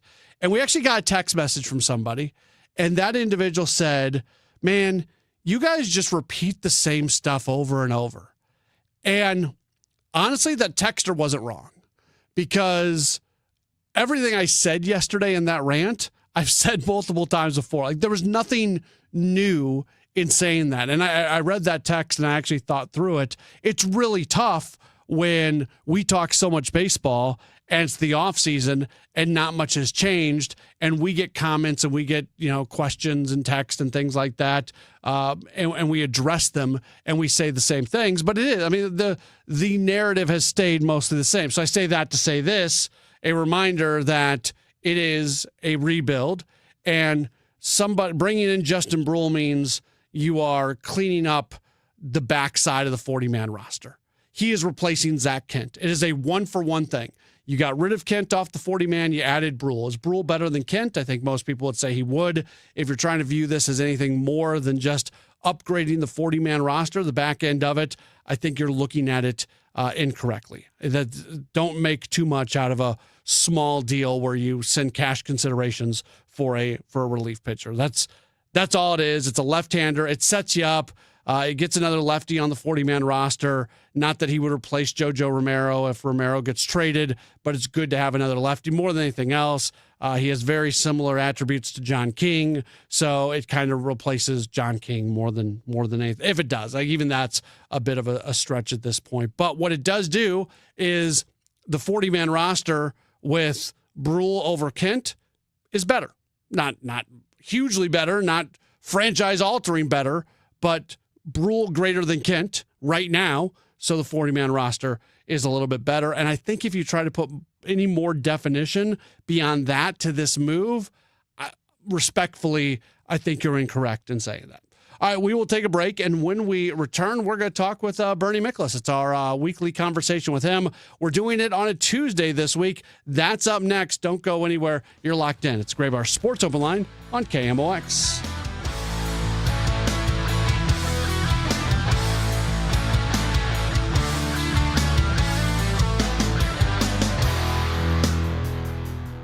Just hearing the word IRS can make people break out in a cold sweat. No one wants to deal with the IRS, and now you don't have to. The good news is Legal Tax Defense has been successfully negotiating with the IRS for more than 15 years. It doesn't matter how much you owe, whether it's $5,000 or $5 million. You deserve the best in the business on your side, and that is Legal Tax Defense. Even if you're working with someone else and just want a second opinion, there is no cost or obligation to call. They can prevent levies, liens, wage garnishments, even file back tax returns. And the best news about Legal Tax Defense is they won't take your case unless they know they will reduce or eliminate your tax debt. Call Legal Tax Defense right now for a free no-risk consultation. 800-284-1238. 800-284-1238. You have nothing to lose but everything to gain. 800-284-1238. At Audion Hearing, our mission is simple: to make better hearing affordable for everyone. We're proud to offer high-quality, rechargeable hearing aids starting at just $98. Clear, comfortable, and ready to use right out of the box.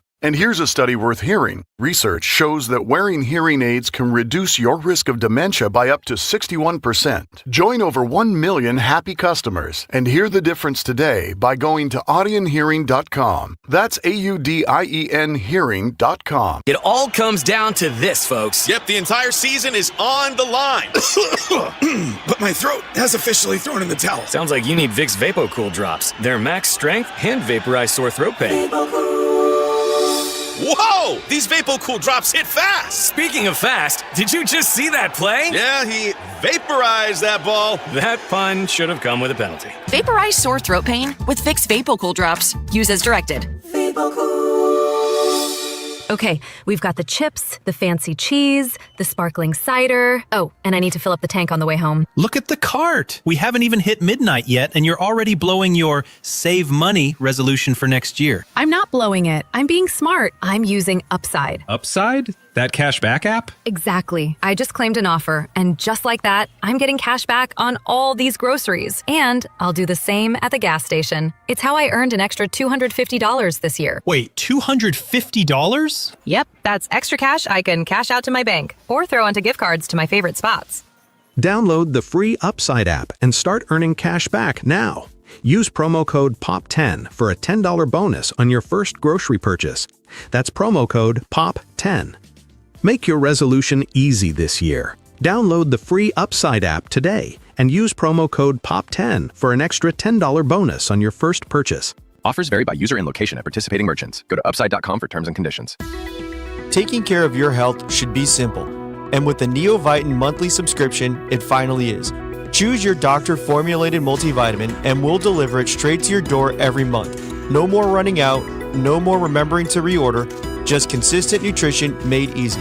Plus, subscribers save 10% every month and can pause or cancel at any time. Visit neovitin.com and start your subscription today. Neovitin, trusted nutrition every day. For residential and commercial heating repairs, service, maintenance, or installation, contact Air Comfort Service Heating, Cooling, and Installation. With over 50 years of HVAC service, get in your comfort zone this winter. Visit aircomfortservice.com. That's aircomfortservice.com. If you're trying to sell your home, there's only one group of agents in town I trust. Mark and Neil Gelman of eXp Realty. My friends Mark and Neil have the best system, options, and strategies to connect you to the best qualified buyers, getting your home sold fast and for top dollar. Check out thegelmanteam.com. This is John Sheehan, KMOX General Manager from 2007 to 2018. Congratulations to all my friends at KMOX on your 100-year birthday.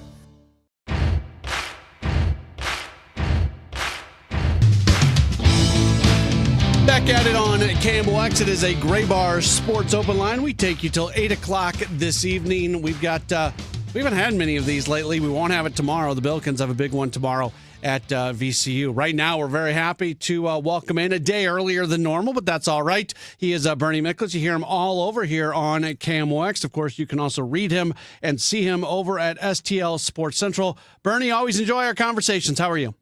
Yeah, I'm doing great. Thanks for getting me in this week, and been looking forward to visiting with you all day. So all right, good to be here. I loved your, you just posted it less than a half hour ago over at STL Sports Central. You put together 26 thoughts as the Cardinals spring training nears, and we're weeks away from us assembling in Jupiter, Florida for Cardinals spring training. I really enjoyed reading this. It kind of warmed me up a little bit as we get ready. How much did you? It seems a little early. It's January 6th, but it feels like this is a nice spring training primer. Yeah, I wanted to kind of loosen up my muscles, so to speak.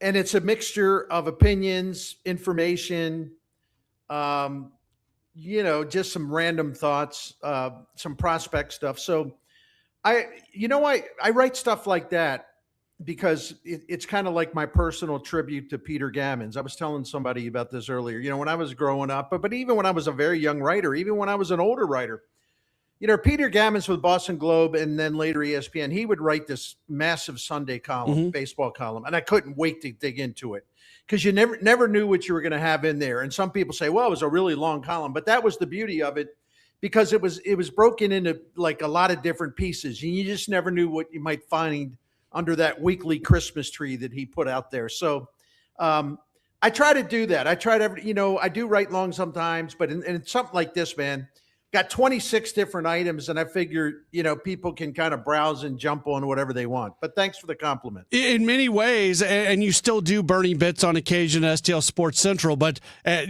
going back to the vintage Bernie Bits and the Post-Dispatch and knowing that was going to be there every single Saturday, I think a lot of sports fans in St. Louis looked at the Saturday Bernie Bits just the same way that you talk about that Gammon Sunday column.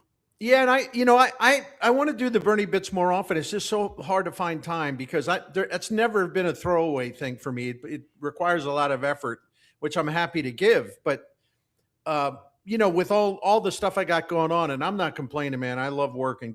Don't get me wrong, and I love working for KMOX. It's just tough to kind of put those together the way I want to put them together. So I'm going to continue to strive to figure out a formula, though. So thank you. Yeah, you bet. As towards the top, you make the predictions, and people can go read all 26. There's a lot of really good stuff in here that we won't get to all of it in our short conversation here. But you do say, and I agree with you, that both Donovan and Arenado are going to be traded. You then get into some numbers on whether or not this could be an Arenado bounce back season. You quote Travis Sawchik, who does a great job covering baseball. Used to be at the Score, now doing some stuff with MLB.com, basically saying that Arenado's already had that bounce back season. I'd love, whether it's in St. Louis or not, I would love to see Nolan Arenado have some sort of career renaissance before his career comes to an end. And Travis is a good friend of mine, and I've really loved his work for a long time. And it's interesting because I was doing some research about, listen, are there any players of Arenado's age who were really, really riding high, and then all of a sudden it was like, boom, it just started to collapse? Did any of these guys ever recover? And the perfect example of one who did is George Springer. And when I say perfect, I mean literally they're the same age, and George Springer, at age 33 had a huge season, and then, I don't have this in front of me, but he had big time numbers up until like 2023, where he might have been slightly above average, and then 2024 he was considerably below average. I mean, really bad, and he just rebounded totally unexpected way. Like if you go by OPS plus or whatever, he was like 66% above the league average offensively. And this is after he was below average at age 34 the season before. But look, that's just one example. Many guys that sort of fall off the cliff in Major League Baseball at age 34, 35, no, they never get it back. But it's not like it hasn't happened. And the thing about it is, as Travis Sawchik pointed out, Nolan Arenado is back at Driveline or whatever, and he's going totally into improving his bat speed again. He did that a little bit last year before the year, but he's going deeper into it, and I think Driveline's got him working on some different things. So it'll be interesting. I was joking around in that column since you brought it up, and thank you. It'll be a situation. Wouldn't it be crazy if the Cardinals trade him? They don't get anything in terms of prospect capital, not much. And they also kick in $15 million to make the trade happen. And then Arenado goes on to have like this really long bounce back year. Oh my goodness. Right. Yeah, it'd be a lesser version of Mookie Betts, right? The trade where you don't get a whole lot back, but for different reasons. Last year he did the thing with the bat speed. And if you remember, his first month of the season, bat speed wise, it was way, way up. And of course, I'll raise my hand on this one. We were all making a big deal of it. Yeah. And then, by the time we got into June, or maybe even before that, it was kind of back to where it was previously. So whether he's in St. Louis or somewhere else, and somewhere else is the more probable thing, he's going to start the season. His bat speed's going to be really increased again. We're going to have the low hanging fruit takes of, he's back, right, and then it's going to fall off. Well, what you and I and Kevin Wheeler have talked about this. One of the problems with Arenado's quick start and promising start last year was that the age factor kicked in from the standpoint that he plays too much. Yep. And he gets beat up and he gets worn out and he's exhausted. and you're not going to have a quick bet when you're exhausted and you're sore all over. And what you and I and Wheels talked about is that, at some point, if he's in this situation in the future, Ollie Marmol simply has to give older players who are banged up and tired, he has to say, no, you're going to sit. You're going to sit for like 3 of the 4 games. We got to get you rejuvenated. But the Cardinals culture is weird in that managers have always just like, if there's a veteran player of some sort, they can do whatever they want. They give the orders to the manager, and they got to get away from that. Especially, it's a perfect opportunity in a rebuild. You got to set new ground rules about how you handle players that are really wiped out physically or playing hurt, and they want to do the hero ball thing. Ollie Marmol has got to set that attitude about that. Maybe the thing that I'm most curious about through the year, and there's going to be a bunch of different things, but Bernie, I'm going to so enjoy watching the 162 games play out and watch the way things are managed, where we're going to learn, okay, Ollie did that before because that was a Mo thing, or Ollie did that because it's an Ollie thing, or Ollie's doing something different because it's a Heim thing. Like, that's going to be one of the most interesting parts of the 2026 Cardinals. Heim Bloom, not just him, but all of the excellent analysts that he brought in, and other people in his cabinet, so to speak, like Rob Cerfolio and some others that are really, really smart, and they have their own ideas and they come from successful backgrounds. They're going to be giving Ollie Marmol a lot of stuff this year. Now, the fans that whine about this because they still think it's 1953 or something. Offices like the Heim Blooms of the world, whether it be Andrew Friedman in LA, all over Major League Baseball, the manager and the front office, they work together and they come to a consensus, like a mutual agreement about lineup decisions or how to handle injuries. And the Cardinals are totally redoing, as you know, kind of their training and medical staff and physical performance staff too. So Heim Bloom will have a lot of sway in terms of pointing out stuff to Ollie Marmol. It doesn't mean that Ollie Marmol's a puppet. People got to stop being so lazy with that. Nobody's a puppet because they work with the front office. That's baseball today. It's no longer 1964. I'm sorry, but that's just the way it is. You got to have a collaboration, and all the great teams have that collaboration. I don't know if you saw this today, Bernie, but the Brewers announced changes to their coaching staff. They don't have a bench coach anymore. They have a guy who's going to be the offense and strategy coordinator, and they've got another guy who's going to be the pitching coordinator. And from what I understand, those two individuals are basically taking the front office, the things that the front office wants to do, and they'll be in communication with manager Pat Murphy, and that's how they're going to roll that through. That there's two individuals that are the conduit between baseball operations and the manager. That's exactly the model of where, well, first of all, it's already been there to some extent, but it's going to go deeper and deeper. And I know the traditionalists will hate this. I don't, because I look at every other sport there is. The more information and specialization you can get as far as setting a proper strategy, what exactly is wrong with that? Or do you stay stuck in the past and you get outdated and you get moldy and oldie and everything else? That's how you become the Cardinals of the last 3 years before this one, before the rebuild.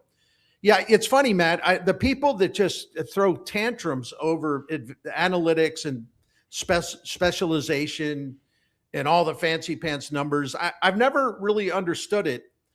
First of all, I'm an old guy, but I not only accepted this stuff 10 years ago, but I love it because I've learned a lot more about baseball because of it. But I've never understood it. If you go to the dentist, don't you want the dentist to be totally up to speed on modern techniques and technology? Or do you want him to be outdated and working with less stuff that is going to make your teeth fixed or take care of your teeth? Same in the medical profession. When I was a kid, I used to walk up the hill to a guy named Dr. Lipsky. He was like 80 years old, and he was what you would call old school. But if I had a serious illness, do I want to go to Dr. Lipsky, or do I want to go to the best place I can that's got the best technology, advanced science, all of the advantages of the modern world in terms of diagnosing patients. I think I'd rather go modern. So what is it about baseball where people act like this is like the apocalypse? It's the end of the world. I've never understood that. The people that whine about it are also, streaming games on television, and they're watching 3 or 4 games at one time, and they're setting up studios in their home as far as theaters in their home for watching sports. They're taking advantage of modern technology and big changes in the culture when it comes to media. Well, yet a lot of those people will sit and moan and whine because baseball managers are getting information from analytics people. I do not understand the total contradiction and hypocrisy with that. I really don't.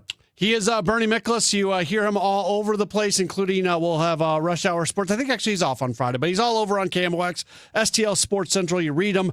Go check out all 26 items that he had to get you ready for spring training. It's really good at STL Sports Central. And Bernie, before we let you go, can you share with us a little bit about Saliga? I'd love to, man. Saliga Heating and Cooling, I'm proud to represent them. This Dicon comfort dealer, has been around serving St. Louis since now for 100 years. This is the 100th year. They opened in 1927, and generations of Saliga have 4 different generations of Saligas have taken care of incredible number of generations of St. Louis, and going all the way back continuously in 1927.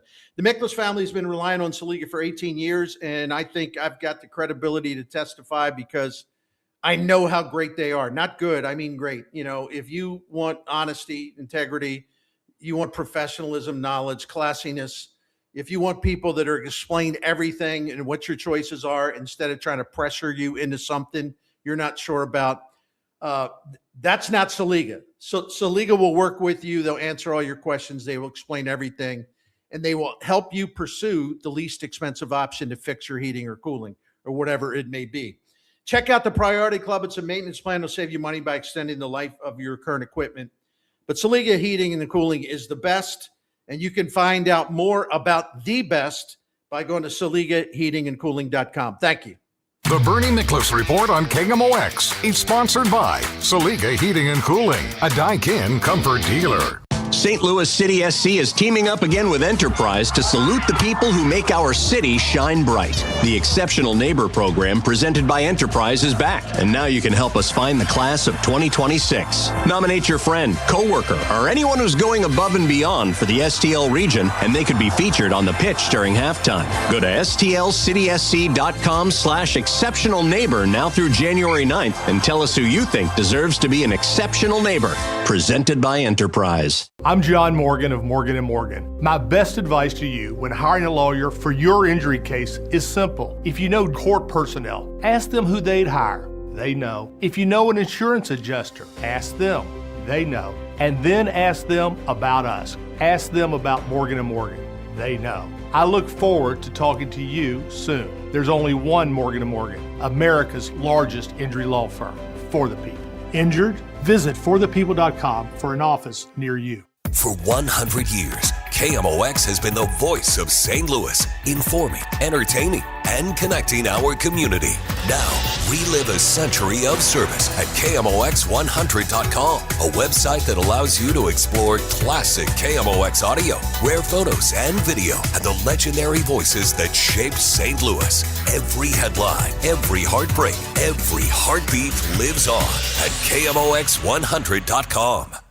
If you're one of the millions of Americans behind on your taxes, if you're afraid to open your mail because IRS collection letters could be coming, listen carefully. The IRS is cracking down, taking paychecks, freezing bank accounts, revoking passports. That's a fact. But here's what most people don't know. There are official tax relief programs designed to help struggling taxpayers. Programs that could save you thousands if you qualify. No one knows these programs better than the experts at Optima Tax Relief. Optima's award-winning team will will fight to protect your paycheck, your passport, and your property. Their tax attorneys and licensed tax professionals will work tirelessly to get you the best deal possible with the IRS. Every day, penalties and interest keep piling up, so don't wait. Call Optima now for a free consultation. Call 800-348-0269. 800-348-0269. 800-348-0269. Optima Tax Relief.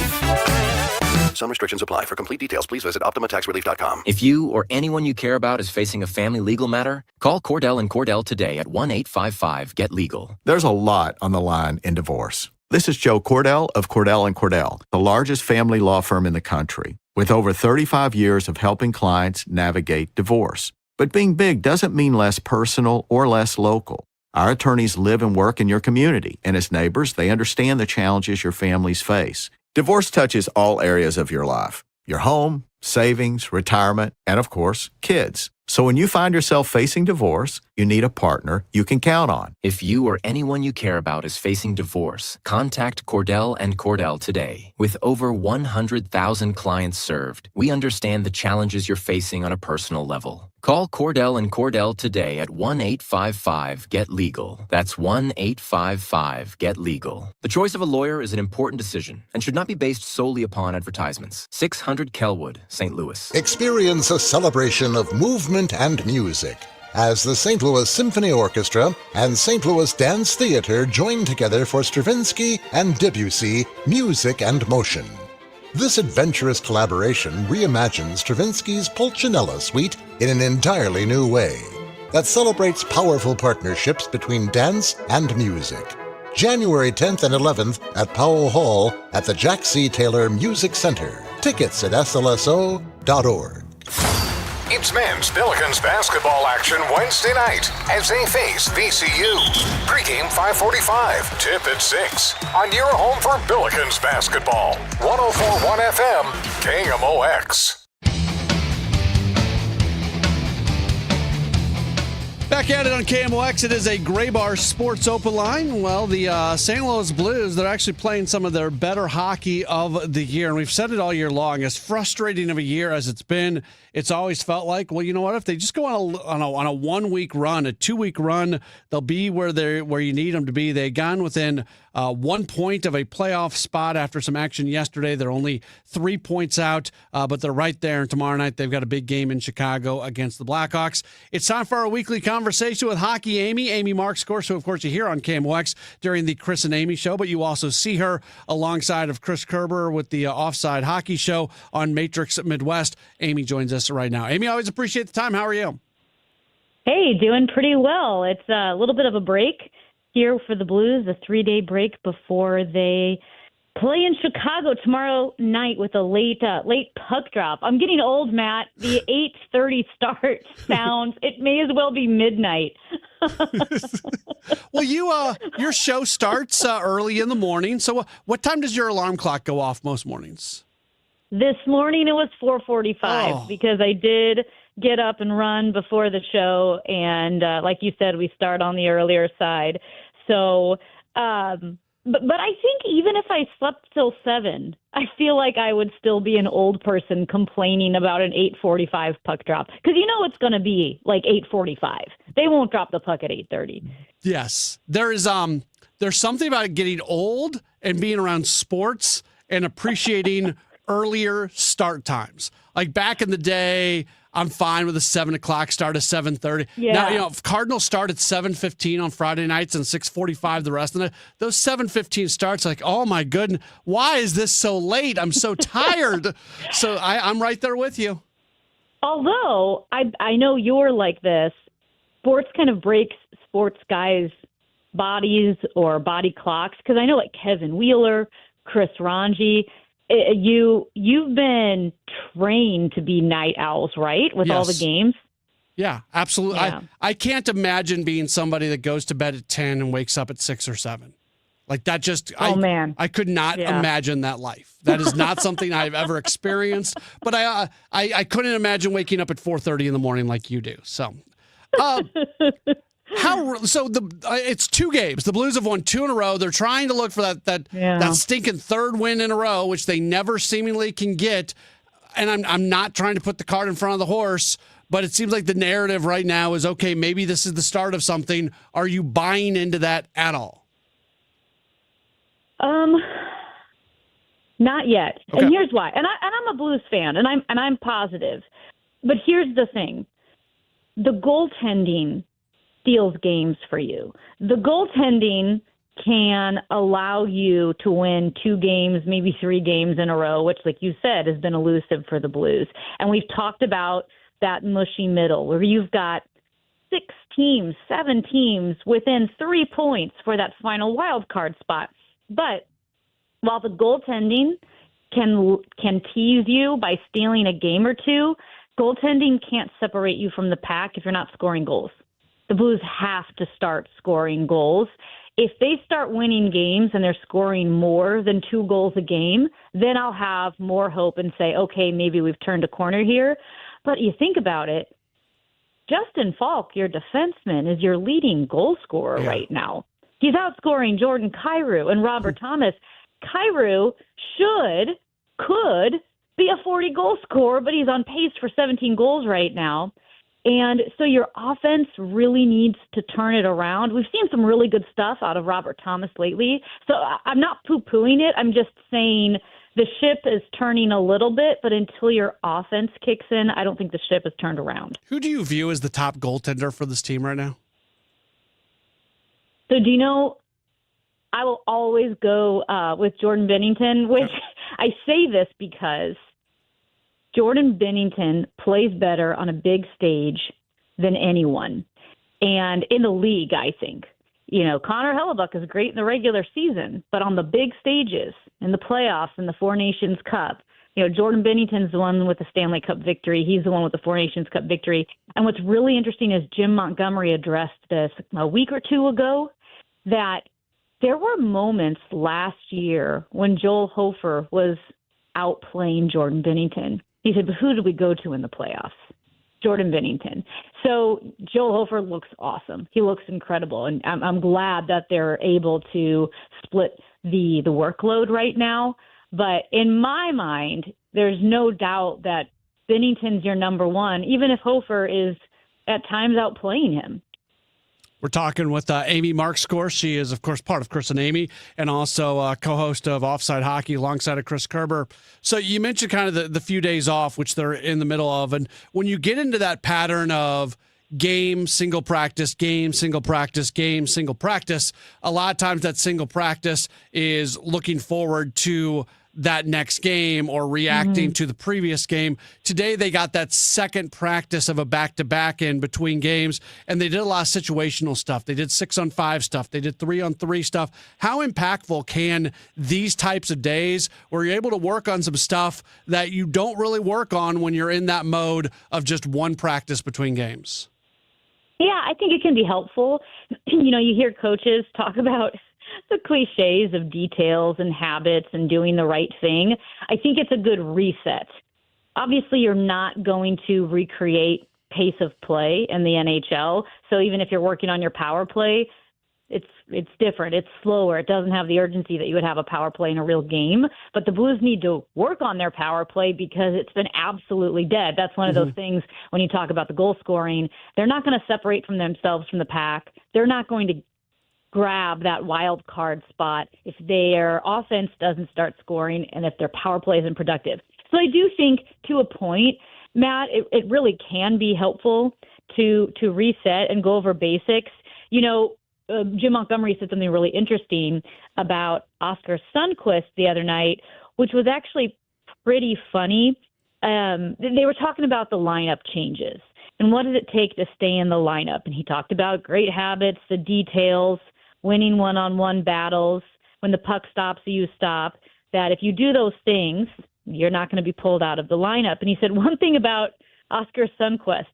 He said, even when he's awful and he falls 10 times in a game, at least he falls in the right place. And I was kind of laughing. Even when he's awful, he falls in the right place and he does the right thing. And it's why they rely on him so much.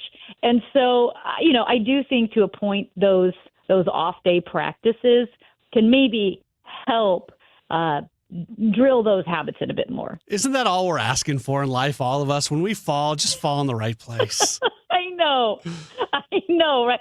There are so many analogies and metaphors for life. Like, aren't we all day to day in the end? You know, anytime a guy gets an injury, he's day to day. Yeah, we're all day to day, really, when you think about it.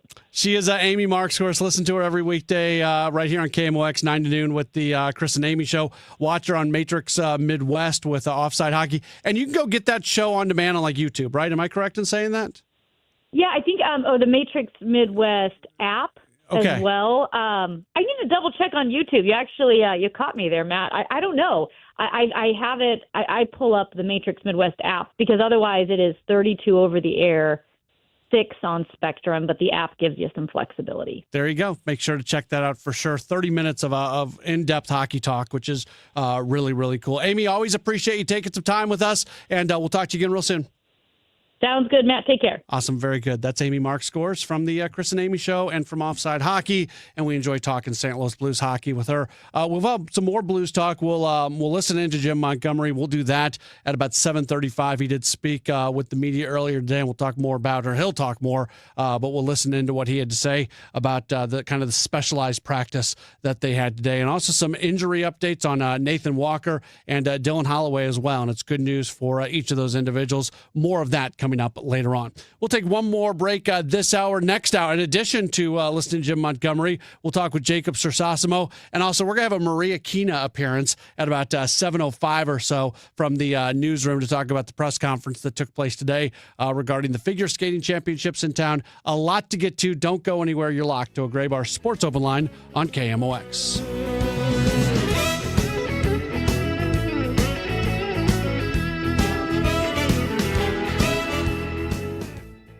It is such a magnificent time of year. Yes, that's right. The playoffs are here, and FanDuel is giving all customers a profit boost every college playoff game day.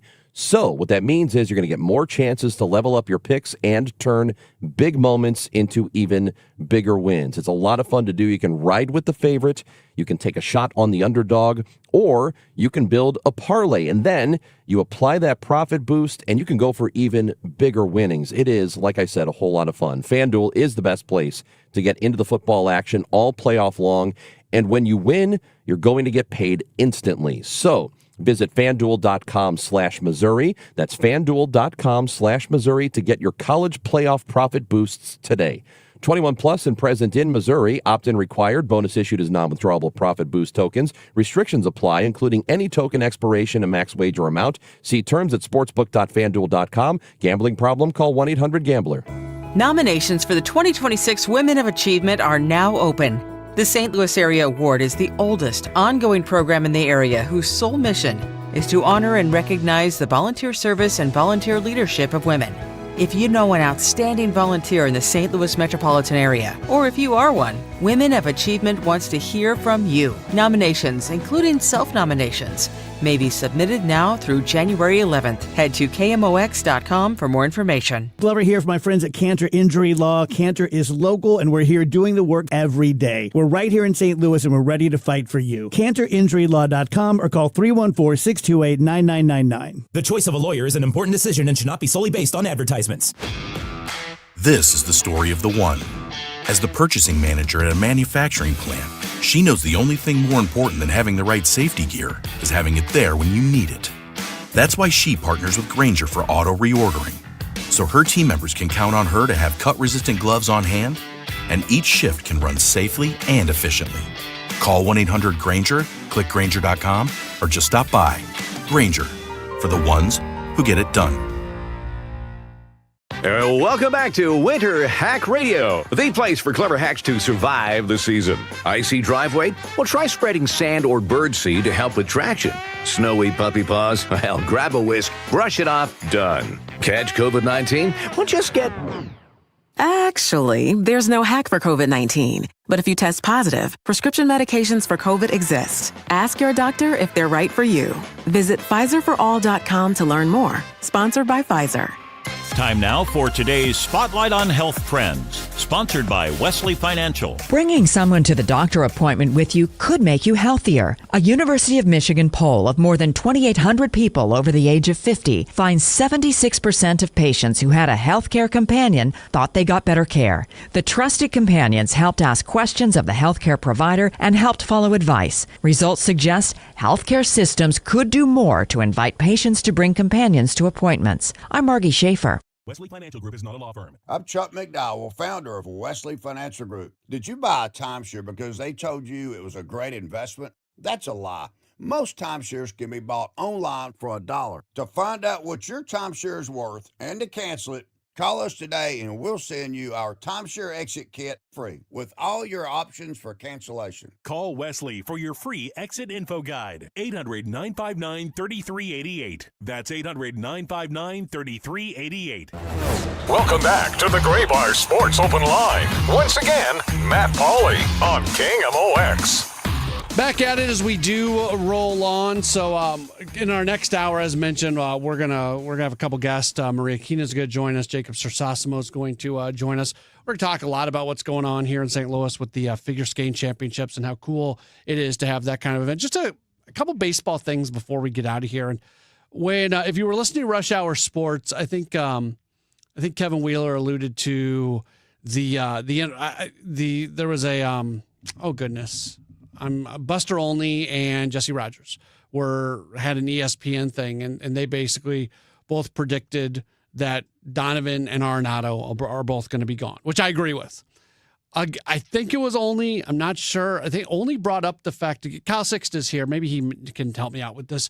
Was it Olney who once again brought up the idea of Arenado being DFA'd, released if they don't find a trade partner? I didn't read the article or anything. I just saw the tweet about it, and I think it was Olney. Yeah, he brought that up months ago. Yeah. And actually, so here's kind of the timeline on all this.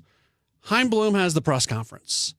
He says he's directly asked, is there a scenario where you release Nolan Arenado? Chaim says no. Unequivocally, no. Buster Olney wrote something where he said Nolan Arenado might get released. We get to the winter meetings. We're doing our daily conversations with Chaim Bloom. Chaim is once again very directly asked, is there a scenario where you release Nolan Arenado? He said no. And now we get another thing from Buster where he's saying, well, the Cardinals might release Nolan Arenado. Olney's really good. Like, I'm not trying to. I think people who listen to me know that I don't take shots at other media members. It's not my thing. We're all doing our own thing, and we're trying to do the best that we can. So this is not meant to be a shot at Olney. I'm trying to figure it out because he's connected. He knows what's going on. He's a baseball insider. I don't understand. I guess that's the point I'm trying to get to right now. And this isn't great radio, me saying, well, this person says this and this person says this, and I don't know what's true. But that's where I'm at right now because I tend to believe Chaim Bloom when he very directly states, no, Nolan Arenado is not a candidate to be released. I guess the only thing that could change this because anytime like you add something to the equation, it can change everything. Is there a scenario where they don't get a trade worked out with Arenado and they end up releasing him, and then we learn that maybe the narrative changes that, well, Nolan Arenado came to us and asked for his release, and we granted that. Like that, could that play out? I guess so, but I don't understand why this narrative of, well, they might release him continues to sit out there. I mean, if you are in Chaim Bloom's situation, I think we've talked about this before. You wouldn't say that you would be willing to release Arenado because that kind of loses the leverage behind it. Yeah. But again, you want to believe everything that comes out of his mouth. And again, Arenado saying he wants to be released is probably the best chance of that. If it plays out that way, I don't know. I think they get a deal done. If nothing else, okay, if you release him, you have to pick up all of his money, and then he can go play for any team he wants. Well, that means he's going to have a job somewhere. It's not like he's not playing next year. So worst case scenario, you make a trade, you pick up gobs and gobs and gobs and gobs of money because that's how much you would pick up if you were going to release him anyways. And maybe you just get a lottery ticket in exchange. Like there's really no difference in releasing him and trading him where you pick up almost all the salary. It's a worst case scenario, but I don't think you have to release him. I think at the very least you can find a team to trade him to if you pick up almost all of the salary, which I'm not sure is going to happen. It's a Gray Bar Sports Open Line on KMOX. Why do the national tax resolution firms need the tiny fine print at the bottom of all their TV ads? Hi, this is Lance Drury with the Lance Drury Law Firm. You don't hear fast-talking disclaimers in our ads because the claims we make are 100% transparent. The Lance Drury Law Firm primarily focuses on one thing, IRS problems, and we're regulated by the Bar Association, and we have a AAA rating with the Better Business Bureau. IRS issues are serious legal issues. The Lance Drury Law Firm has helped thousands of clients navigate the best resolution plans, and we tell you up front exactly how much it'll cost. Tax resolution law is all we do. So before you send money to some out-of-town, high-pressure salesperson, give us a call at the Lance Drury Law Firm, located right here in St. Louis. Call today to schedule your free consultation with me, 314-260-6120, or visit LanceDruryLaw.com. The choice of a lawyer is an important decision and should not be based solely upon advertisements. Finding great candidates to hire can be like, well, trying to find a needle in a haystack. Sure, you can post your job to some job board, but then all you can do is hope the right person comes along, which is why you should try ZipRecruiter for free at ZipRecruiter.com/radio. ZipRecruiter doesn't depend on candidates finding you. It finds them for you. Its powerful technology identifies people with the right experience and actively invites them to apply to your job. You get qualified candidates fast. So while other companies might deliver a lot of hay, ZipRecruiter finds you what you're looking for. The needle in the haystack. See why 4 out of 5 employers who post a job on ZipRecruiter get a quality candidate within the first day. ZipRecruiter, the smartest way to hire. And right now, you can try ZipRecruiter for free. That's right, free at ZipRecruiter.com/radio. That's ZipRecruiter.com/radio. ZipRecruiter.com/radio. ZipRecruiter. I'm Piera Palazzolo, VP of Digital Marketing for the American Management Association, a company focused on the management training skills needed to enhance the careers of business professionals. We did our research when it came to the best companies for website development and chose AmericanEagle.com. And we couldn't be happier. AmericanEagle.com worked closely with us to understand the front and back end requirements needed to launch an e-commerce website that could handle the complexities of running thousands of seminars nationwide. Our robust new website and improved SEO saw immediate increases in site traffic and web revenue. If you're in need of managerial effectiveness and success, visit our website at amanet.org. If you're in need of a website that provides an unparalleled consumer experience, I highly recommend AmericanEagle.com. Transform your business today. Dial 877-WebNow1 for a free digital consultation with AmericanEagle.com. The trusted voice of St. Louis. KMOX AM St. Louis. KMOX FM Hazelwood. Always live on the free Odyssey app. This is CBS News on the Hour, sponsored by Pfizer. I'm Jennifer Kuiper. President Trump sets his sights on Venezuelan oil after the U.S. capture of former President Nicolas Maduro and his wife. Trump says on social media that interim authorities in Venezuela will be selling 30 million to 50 million barrels of high-quality oil to the U.S. at its market price. CBS's Nancy Cordes reports. He argues it will bring oil prices down eventually, which means cheaper energy for the American public. The challenge is that all of this is a long way off. Industry experts say that it will cost billions of dollars to be in a position to gain access to Venezuela's oil reserves. There are questions and concerns about the Trump administration's plans for Venezuela and the president's threat towards a different country now, Greenland, a NATO ally. CBS's Ed O'Keefe with a comment from White House Deputy Chief of Staff Stephen Miller. The White House is doubling down on President Trump's pursuit of Greenland, saying that utilizing the U.S. military is always an option. The United States should have Greenland as part of the United States. There's an American military base with approximately 150 troops on the island, a semi-autonomous territory of Denmark, which is a NATO partner. European leaders today slammed the idea of a takeover, saying Greenland belongs to its people. The FBI has been going through videos left behind by the man who killed 2 Brown University students and an MIT professor. CBS's Cammie McCormick. In the videos, the Portuguese national and former Brown University student said he'd been planning the attack for at least 6 semesters, but he didn't provide a motive or express remorse. He said he had nothing to apologize for, and he said he wanted to leave on his own terms.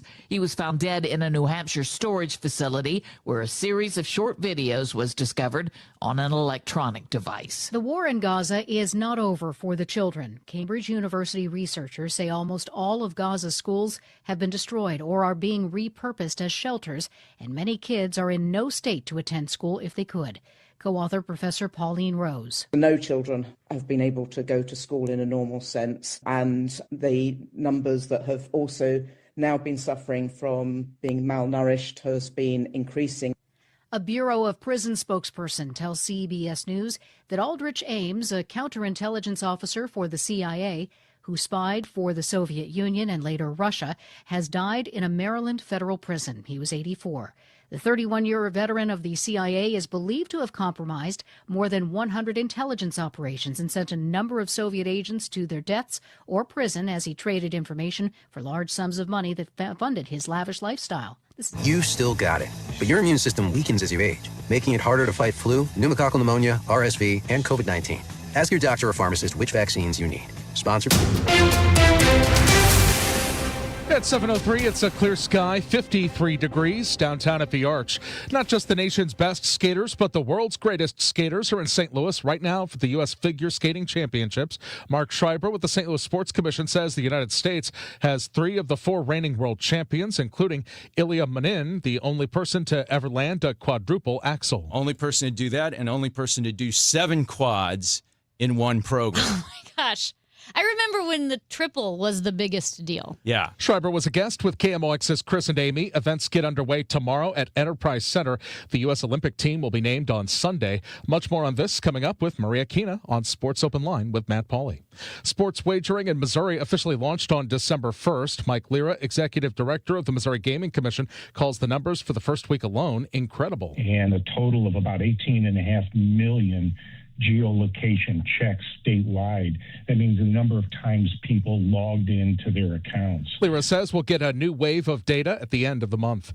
As college football bowl games heat up, Missourians are being urged to think twice before placing bets anywhere online. Jack Cardetti with the Sports Betting Alliance says illegal offshore sites are posing as legitimate operators and putting players at risk.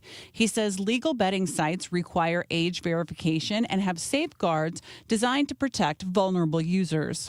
Unfortunately, with the illegal offshore websites, a lot of times that's quite frankly a joke. They don't require sort of the age gating, and quite frankly, if you are to win off one of those websites, a lot of times they don't actually send the winnings out, and then the customer is left with little, if any, recourse. To avoid scams, Cardetti recommends visiting the Missouri Gaming Commission website, where you'll find a full list of licensed and regulated sports betting operators.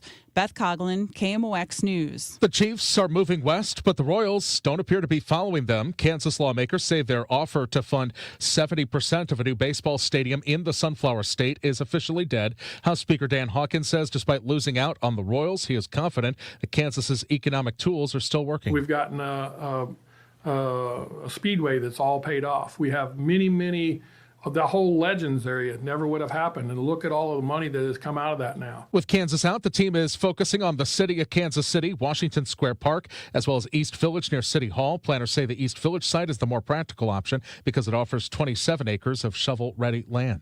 Dobbs Tire and Auto Centers continues to expand through acquisition. This time, it's Matthews Tire with 7 locations across northeast Wisconsin. Last fall, Dobbs took over 34 stores, increasing its presence in the Chicago area, Detroit, Columbus, Ohio, Minneapolis, Pittsburgh, and Green Bay. According to the St. Louis Business Journal, Dobbs Tire and Auto Centers employs over 1,200 workers over 8 states. Forecast overnight 35. For Wednesday, we've got sunshine and a high of 61. Thursday, rain, wind, high 62. Right now, we've got 53 downtown at the Arch. I'm Michael Calhoun, KMOX News. Welcome back to the Gray Bar Sports Open Line. Once again, Matt Pauley on KMOX. We do roll on as we get into the 7 o'clock hour here on KMOX, taking you until 8 o'clock. Jacob Sersasimo from Channel 4 is going to join us in about 15 minutes or so. And then also later on this hour, we'll hear from Blues coach Jim Montgomery, play back some of what he had to say earlier today. Right now, we welcome in from the newsroom, Maria Kina. We used to do this a lot more when you were anchoring at night, and we love Michael Calhoun, of course, but good to see you. It's good to see you, too. I was looking on TV earlier, and they were running clips from the press conference today, and I saw the KMOX mic flag. I know you were there. It was Kara Spencer, Police Chief Tracy, also Missouri adjunct faculty, Police Chief Tracy. That's correct. Yes, which she wouldn't talk to me right, about. Okay. I tried to. Fair enough.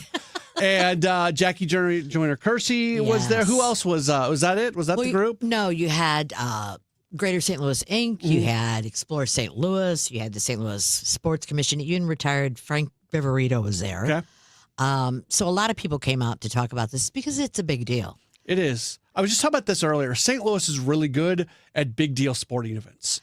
Yes. We support it. The business community supports it. People go. It's just, a lot of cities are known for that ability. Like I said earlier, Nashville and Las Vegas are like the two cities that you think of are really good at that. St. Louis is just as good. Like, we can support these big events. It is. And, I talked to a law enforcement official because, they were talking about crime and stuff. And he said, this isn't the first time we've supported or we've been in charge of this sort of event. They've had Busch Stadium going. Mm-hmm. They've had the MLS. It just escaped my mind the name of the stadium. Oh, City Park. City Park. Yeah. Thank you. And, of course, Enterprise, all at the same time.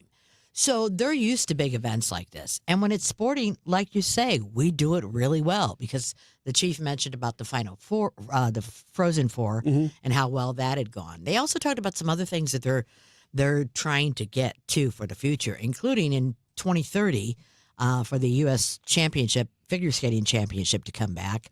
The Frozen Four maybe again. And so several things that they're working on, the Sports Commission. Yeah, and there's like wrestling has been here so often, and I know it's going a few other places now, but for a while, St. Louis was seemingly the home for NCAA wrestling every single year. And it's just on this one, too, they really didn't have very much time. They announced this, a year and a half ago, a year ago? Wasn't much, maybe, and the fact that the folks with the governing bodies and everything trust the people, the decision makers and the stakeholders in St. Louis to pull this event off in just over a year, it says something about the reputation. They also mentioned today about the support of Enterprise and the Blues and how great they are with this and how they have been. And I don't know, did you hear the Coach Montgomery, when they asked him about the figure skating? Yesterday, yeah. That was really cool, the things that he said. I was talking with somebody last year. Something that gets lost in all this is there was a bidding process for this event, and it happened not that much more than a year ago. Venue dates at arenas very often are booked out way in advance. So, the St. Louis Sports Commission had to work with the Blues and had to work with the Enterprise Center to basically black out this group of dates for an extended amount of time while this process was going on. Not every city is going to have a venue that's okay with that, because they could have awarded this to somebody else, and then you could have potentially missed out on an event that would have been routed through St. Louis this weekend. Absolutely. $28 million at least, they're figuring, probably more, for businesses. $1.2 million for the city of St. Louis as far as tax revenue goes. And Winterfest has been extended.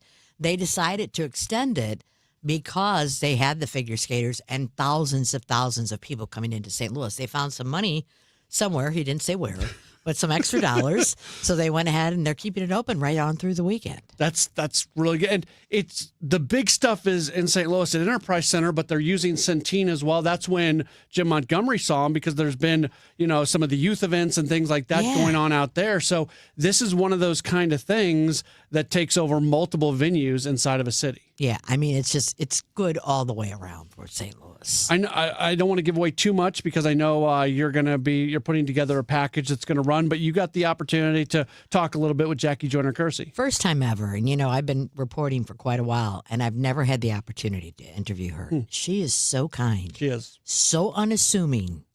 This is the greatest female athlete. When you think about it, Look at what she accomplished all those years ago. She has stayed here. She continues to fight for causes. She has a Jackie Joyner Kersey Center over in East St. Louis, which she mentioned she's going to be able to bring those kids over so that they can see what this is like. Where would they get the opportunity to see that? Isn't that cool? I'm a big believer like in representation and being able to, see it, do it. Yes. That sort of thing. I've got daughters, and my oldest daughter, when I was broadcasting college basketball, I was doing Division I women's basketball in Wisconsin, and I can tell you, just taking my daughter to those games and her seeing other women's basketball, that gave her the image to be able to see what she could potentially do moving forward if she works very hard and everything. So just the power of bringing those kids over, and it's East St. Louis. I'm making an assumption, but some of these kids probably are from low-income families and don't have the best family situation and things like that. What a cool thing to be able to bring them over to see this. That's exactly right. And, that's exactly what Jackie Joyner Kersey came from. I mean, she came from a very poor family as well, and look at what she's gone on to do. And historically, I mean, for generations, this woman will be known not only for what she did then, but for what she continues to do for her community and for so many people. She is we have a big event. She's there sports wise. Yes. It doesn't matter what it is. We got NASCAR going on. She's going to be there. She is, so much is asked of her to represent St. Louis and to lead the way when it comes to major events in St. Louis sports. And I don't know what those phone conversations are like, but it certainly feels like she's got a quick yes on all of them. She's like the ambassador. And while she was standing there, because she came up and talked initially, very briefly though, and I'm like, okay, somebody ask her a question. Somebody needs to ask Jackie on your curse. Here we have an Olympian standing here, and man, she came up and started talking about it. And because what I wanted to know is talk from an athlete standpoint, how these people are feeling. These young men and women athletes when they go in there. Next month, they're going to be in Milan. Yeah. I mean, and it could be the podium after that. And we'll see them come through St. Louis. Right, exactly. There are people that are going to have gold medals around their neck who are in St. Louis right now. That's right. And you can see them now. And I mean, think about that. Because she talked about Christy Yamaguchi, how she won the Musial Award just a couple of months ago. And you're going to have Tara Lipinski in here, Brian Boitano. So you're going to have a lot of big names here who have been very instrumental in making this field what it is. I didn't totally realize until recently the impact of the Musial Awards nationally, because I was talking with Brett Phillips, and we aired the interview here on KMOX, but he's a former Major League Baseball player, played with the Rays, played with the Brewers, and he won a Musial Award a couple years ago for basically because of a relationship he had with a young woman who was fighting cancer, and it was a really good story. He's somebody who had a game-winning hit in a World Series game, and he told me the greatest honor of his life was winning the Musial Award because of the story that went along with it. Absolutely. It's so cool. It is. Yeah. I mean, and Stan Musial, once again, one of our own. And look at, I mean, and when you think about it if somebody awarded you the Musial Award, what kind of an accomplishment is that? You have to do some really good things. It isn't like you can just get it and say, oh, yeah, I won the Musial Award. It's very special. Very cool. Maria, thanks for stopping in for a few minutes. Good to talk to you. That's Maria Keenan from the newsroom. We'll take a break. When we come back, our friend Jacob Sersasimo from Channel 4 will join us. It's a Gray Bar Sports Open Line on KMOX. Hey, good morning. You're heading to the airport, right? Yep, thanks for checking. I like the car. How long have you been a rideshare driver? About 3 years now. I really enjoy it. Isn't it hard to make money these days with the price of gas being so high? Not for me. I use Upside, the free app that gives you cash back for every gallon of gas you buy. Wait a minute. Are you saying you actually get real money back when you get gas with the Upside app? Yep, I get real cash back every time I get gas. Does that actually add up to anything? I'll make around $200 to $300. Wow, that's serious extra cash. I'm downloading the Upside app now. Download the free Upside app now to earn real cash back every time you buy gas. Use promo code RAIN to get up to a $5 per gallon bonus on your first tank. You can cash out anytime, right to your bank account, PayPal, or a gift card for Amazon and other brands. Just download the free Upside app and use promo code RAIN to get up to a $5 per gallon bonus on your first tank. That's code RAIN. You know that Big Bargain detergent jug is 80% water, right? It doesn't clean as well. 80% water? I thought I was getting a better deal because it's so big. If you want a better clean, Tide Pods are only 12% water. The rest are concentrated cleaning ingredients. Oh, let me make an announcement. Attention shoppers, if you want a real deal, try Tide Pods. Stop paying for watered-down detergents. Pay for clean. If it's gotta be clean, it's gotta be Tide Pods. Water content based on the leading bargain liquid detergent. This is the story of the one. As an HVAC technician, he and his digital multimeter are in high demand. So when a noisy office HVAC turns out to be a failing blower motor, he doesn't break a sweat. With Grainger's easy-to-use website and product information, he selects the product he needs to keep everything humming right along. Call 1-800-GRAINGER, click Grainger.com, or just stop by. Grainger, for the ones who get it done. I know that hiring can be challenging. You sort through tons of resumes and you get too many so-so applicants. You're just waiting for someone to match your role perfectly. Well, now, there's a place where you can meet them fast. ZipRecruiter. Need to hire right away. Start your search for strong candidates. The right fit awaits. Build your team. Build it sooner. Meet your match on ZipRecruiter. Just head to ZipRecruiter.com/radio right now to try it for free. And you're on your way to meeting your match. 4 out of 5 employers who post on ZipRecruiter get a quality candidate within the first day. So try it now. Go to ZipRecruiter.com/radio. Once again, that's ZipRecruiter.com/radio. Meet your match on ZipRecruiter. Try it free. Neovitin began with one doctor's mission to help others feel their best. After years of caring for patients, Dr. Ken Ribicki, a St. Louis physician, created Neovitin, a line of multivitamins designed with quality, safety, and everyday wellness in mind. Each formula is made in the U.S. using the finest domestic and international ingredients to support real people living real lives. Discover the difference today with Neovitin, available at Schnucks, Deerbergs, and neovitin.com. Neovitin, trusted nutrition from St. Louis for St. Louis. Hi, this is Alex Degman. I was an anchor reporter at KMOX from 2015 to 2022, and I'm really proud to have been a part of just a small portion of KMOX's storied history in St. Louis. Congratulations on 100 years, KMOX.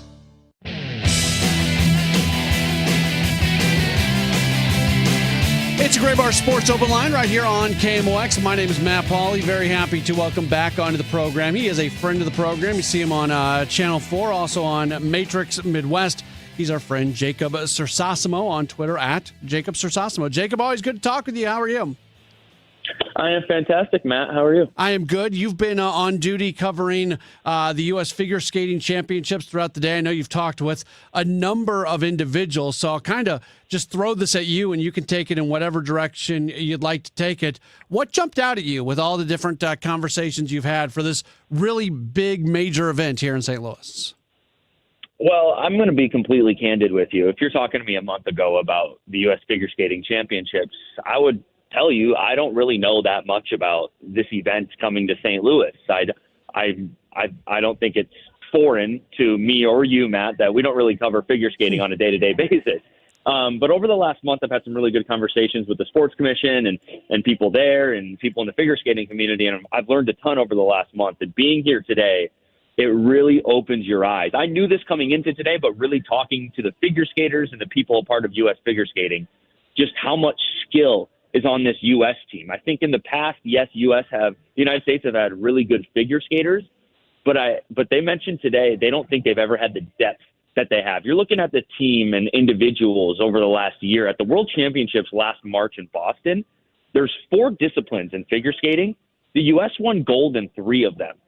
Like, all eyes are on the United States this weekend in St. Louis when looking at what figure skaters are going to do what on the national stage. Ilya Malinin on the men's side is he's young, but he's not even a rising star. He is a star in men's figure skating. And then you look at Alyssa Liu, who took a 2-year absence after the 2022 Olympics because she told us today she just frankly hated skating. She hated it. When she was 16 years old, she said, I'm done. I don't want to skate anymore. And then she went on a ski trip with her family in 2024 and thought, this is kind of fun. Maybe I'll go back. And then wins gold at the World Championships last year, and now is a favorite going into the Olympics as well. And then you have Stock and Bates on the pair side, who are just an incredible pair and won gold last year as well. So I think that's the thing that's opened my eyes the most today and over the last few weeks is just how much skill is on the ice in St. Louis and how big of a deal this competition is in St. Louis this week for the world of figure skating coming next month. Yeah, I mean, there's going to be a number of individuals who have gold medals around their neck in just a few weeks, in a month, however long it is, that are in St. Louis right now. And that's, we get enthralled with figure skating during the Olympics. If you're like that, this is a great time to see these individuals in the final event and the qualifier before they get to the Olympics. Yeah, I think what's really unique about this is leading up to these games, and I'm having conversations with Mark Schreiber and Tim Ryan and all them at the Sports Commission, and actually did a podcast on matrixmidwest.com. It's like a 30-minute conversation with Mark Schreiber. I'm like, hey, lay it all out there. What do we got to know about this event coming up? And the interesting part is they keep explaining it. This is like gymnastics. Remember when Simone Biles was coming up and no one really knew a whole lot about her on an international stage, and then bam, she's here. She's a world phenomenon. Everyone loves her. And now, all eyes are on Simone. She can't walk through the street anymore without somebody noticing her. They're like, this Ilya Malinin, that's how he's going to be. Come March, he walks down the street, everyone's going to know who he is. It's an Olympic event. It's just like gymnastics in that aspect where these gymnasts worldwide, especially here in America, are a massive deal that 1.5, 2 year span around the Olympics. And that is what this figure skating cycle is going to be. And then when the world gets a hold of Alyssa Liu and Ilya Malinin and they figure out who these people are and they show their personalities and they go out there and place podium or whatever in Milan, it's going to be just like that where you get to see these people right now. So it's been really fascinating, I have to tell you. We have to see whether or not they're going to be giving some Emo's Pizza. Wasn't it Simone Biles who just loved Emo's Pizza? So we got to get that to some of these figure skaters. Well, it's funny because Alyssa Liu came into her media session with us today, and someone asked the question, St. Louis, thoughts on St. Louis? And she was here for a media tour 5-6 months ago during the Cardinals game. She threw out a first pitch, whatever. And she goes, someone keeps mentioning a cookie spot I got to go. I want to go try this cookie. Like, what cookies are here? They said they're really good. And the media members there, we could not think of what she was thinking of. But, yeah, it's the same thing. If you go to a local cookie joint over the next few days, you might see one of the world's best skaters there because she's been dying to try to find one of these cookie joints she wants to try. You tweeted this out a little while ago. You mentioned this when you were doing one of your hits on Channel 4. The ice is actually different than the hockey ice at Enterprise Center. Can you explain that? Yeah, I preface this, Matt, with my college job was driving Zamboni at St. Cloud State. So I'm fascinated by ice surfaces and how they operate. So then I went to the Zamboni drivers here, and I went to the person who's in charge of the ice. I said, tell me about this ice. Is it different? They said, yes, it's actually much different. The ice it's not as cold because when it's hockey, it's really firm because you want to stop on a dime. You want to be able to puck goes smoothly. It's a harder surface when hockey is, but these people are jumping, they're hopping around, they got figure skates on. They want it to be a softer surface. So the surface is much softer. And what I thought was the most interesting part of this whole thing is they said that NBC put microphones in the ice for the broadcast. I had no clue you could do that. I've been in the TV biz for 7 years now. I had not a clue you could put microphones in the ice. But microphones are in the ice, and it's a much softer surface now. Now, we nerded out over some weird stuff in ice, but for the most part, layman's terms, the ice is softer, and there's some technicalities that go into it, but it's really cool. So you're a former Zamboni driver? Yeah, that was my college job. I drove Zamboni at the Herb Brooks National Hockey Center. That's very. I've always wanted. Okay, this I know. I'm going to tell you a story, and I know I brought you on to talk to you, but I'm going to share this. I've always wanted to ride on a Zamboni, and when I was living in Colorado, we won a Zamboni ride at the Colorado Avalanche game, and they would do 2 Zambonis, and my wife was going to be on one, and I was going to be on the other. Well, little did we know, Joe Sakic auctioned off a Zamboni ride for that same night. So they told us only one of us got to ride on the Zamboni. And of course, I was not going to tell my wife she couldn't ride on the Zamboni. So I stood there at what was then the Pepsi Center watching my wife ride on the Zamboni. And to this day, I am bitter that I've never gotten to do a Zamboni ride. They are fascinating machines, Matt. Like, you can change the shape of the ice and how much water you put down and the temperature and all that stuff with just a turn of a knob. Like, they're really fascinating. I have no pull here at Enterprise Center, but let's see if we can get you on one of these Zambonis for a Blues game. If anybody out there is listening and wants to get me on a Zamboni, I will take you up on that without a doubt.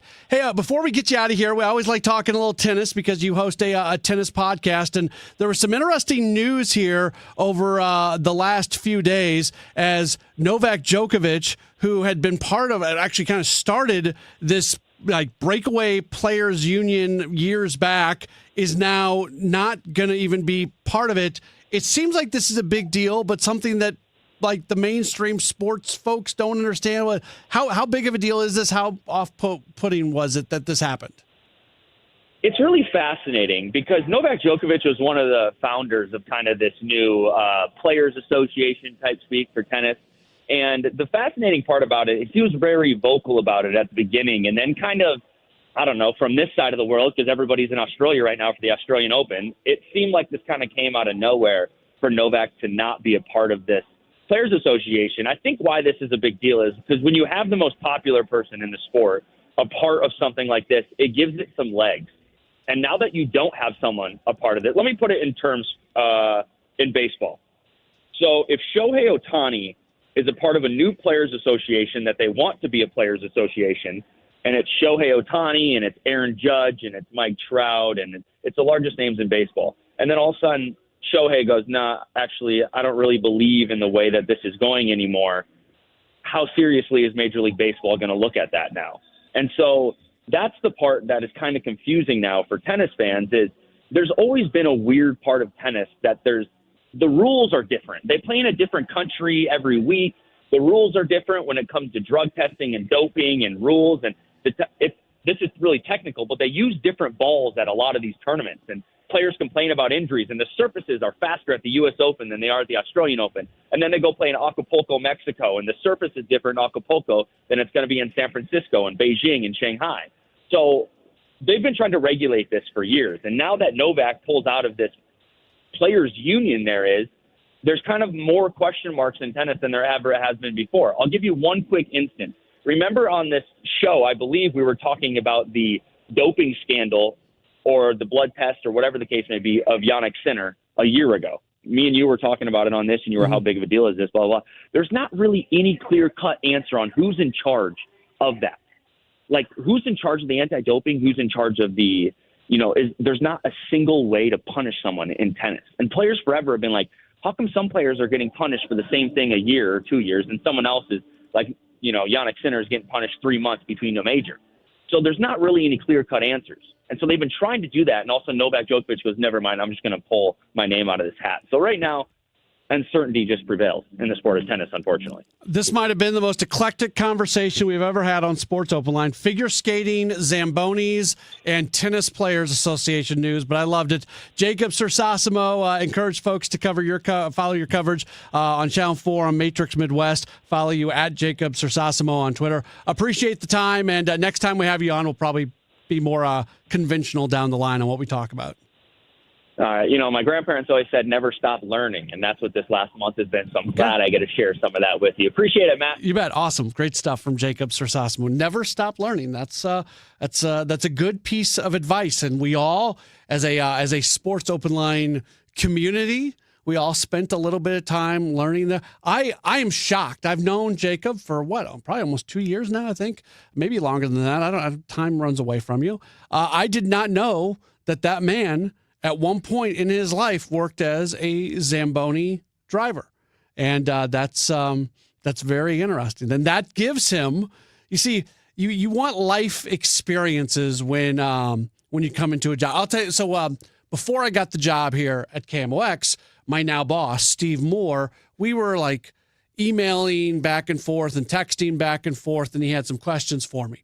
And this is, we're not, I'm not being, I was about to say we're not just a sports station. That sounds dismissive towards sports stations. That's not what I was doing. I've worked for sports stations. There's nothing just about it, but we're not a sports station. We're a news talk station, a lot of sports on and everything. But hopefully the host on this, whether you are a sports host or whether you're a host elsewhere in the day, the hope is that we could talk about other things beyond just sports.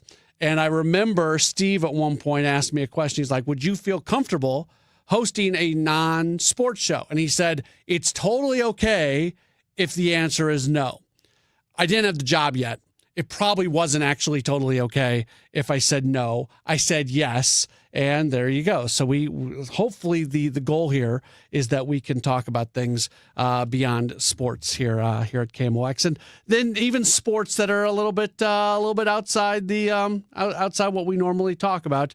But like we just did, talk about the ice at Enterprise Center for the figure skating championships that are going to be coming up, and that is really cool about the microphone. Like, sometimes you hear stuff, we'll be doing this when we're watching the Olympics here in the not too distant future.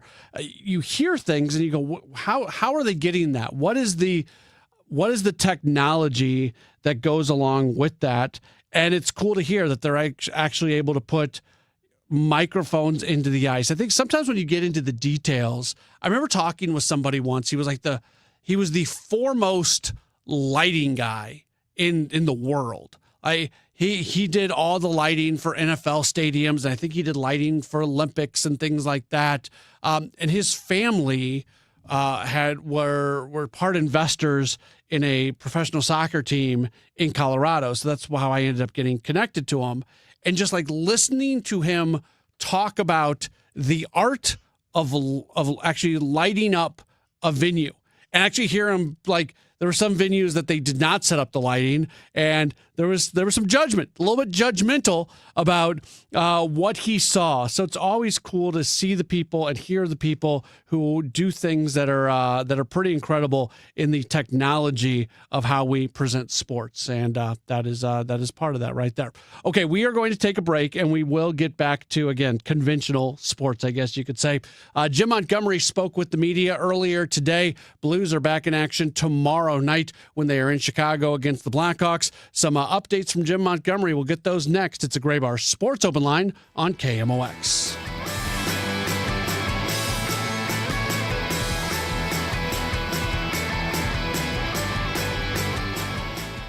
For 100 years, KMOX has been the voice of St. Louis, informing, entertaining, and connecting our community. Now, relive a century of service at KMOX100.com, a website that allows you to explore classic KMOX audio, rare photos and video, and the legendary voices that shaped St. Louis. Every headline, every heartbreak, every heartbeat lives on at KMOX100.com. Dan owed an unbelievable amount of money to the IRS. I got behind on my taxes. It's a horrible feeling. He was in denial. And when I got those letters from the IRS, you wanted to act like they didn't exist. Finally, Dan turned to Optima Tax Relief, the leading tax resolution firm. A-plus rated by the Better Business Bureau, they've resolved over $1 billion for their clients. Optima got me a settlement with the IRS. These people are really people-friendly. It was every bit of a new lease on life for me. The fast action and the great results made Dan's head spin. I felt like I was in a dream, but it's real, and I have paperwork to prove it. They got the job done, and life is good. For tax help you can trust, call Optima now for a free consultation. If you're worried about what's going to happen with the IRS, stop worrying. Make the call now. Call 800-348-0269. 800-348-0269. 800-348-0269. Optima Tax Relief. Testimonial from an actual client. Some restrictions apply. For complete details, please visit OptimaTaxRelief.com. If you or anyone you care about is facing a family legal matter, call Cordell & Cordell today at 1-855-GET-LEGAL. There's a lot on the line in divorce. This is Joe Cordell of Cordell & Cordell, the largest family law firm in the country, with over 35 years of helping clients navigate divorce. But being big doesn't mean less personal or less local. Our attorneys live and work in your community, and as neighbors, they understand the challenges your families face. Divorce touches all areas of your life. your home, savings, retirement, and of course, kids. So when you find yourself facing divorce, you need a partner you can count on. If you or anyone you care about is facing divorce, contact Cordell and Cordell today. With over 100,000 clients served, we understand the challenges you're facing on a personal level. Call Cordell and Cordell today at 1-855-GET-LEGAL. That's 1-855-GET-LEGAL. The choice of a lawyer is an important decision and should not be based solely upon advertisements. 600 Kelwood, St. Louis. How many of you think taxes will go up in the future? And if they do, who will get hit the hardest? Maybe it's you, headed for retirement. You've been saving in that 401k or IRA for years, and that money has never been taxed. And Uncle Sam is looking at that account like it's a big, juicy steak. What can you do about it? Join the All Financial Group for their Taxes in Retirement Seminar, Thursday, January 22nd or Tuesday the 27th. They believe a financial plan is not a retirement plan without a tax plan. Reserve your spot today by calling 636-230-8824. That's 636-230-8824. Or go to yourmoneymattersstl.com. Investment advisory products and services made available through Impact Partnership Wealth, LLC, IPW, a registered investment advisor. Neither the firm nor its agents nor representatives may offer tax or legal advice. Individuals should consult with their qualified professional for guidance before making any purchasing decisions. This new year, save big money on your dream kitchen upgrade with help from Menards. Clearview Cabinetry offers a selection of finishes made with the finest materials and built to withstand life's sticky messes. They provide features like soft closed doors and drawers, and cabinet accessories to match your unique style. Save big money on Clearview cabinets and check out our weekly flyer on Menards.com for more great deals happening now. Save big money at Menards.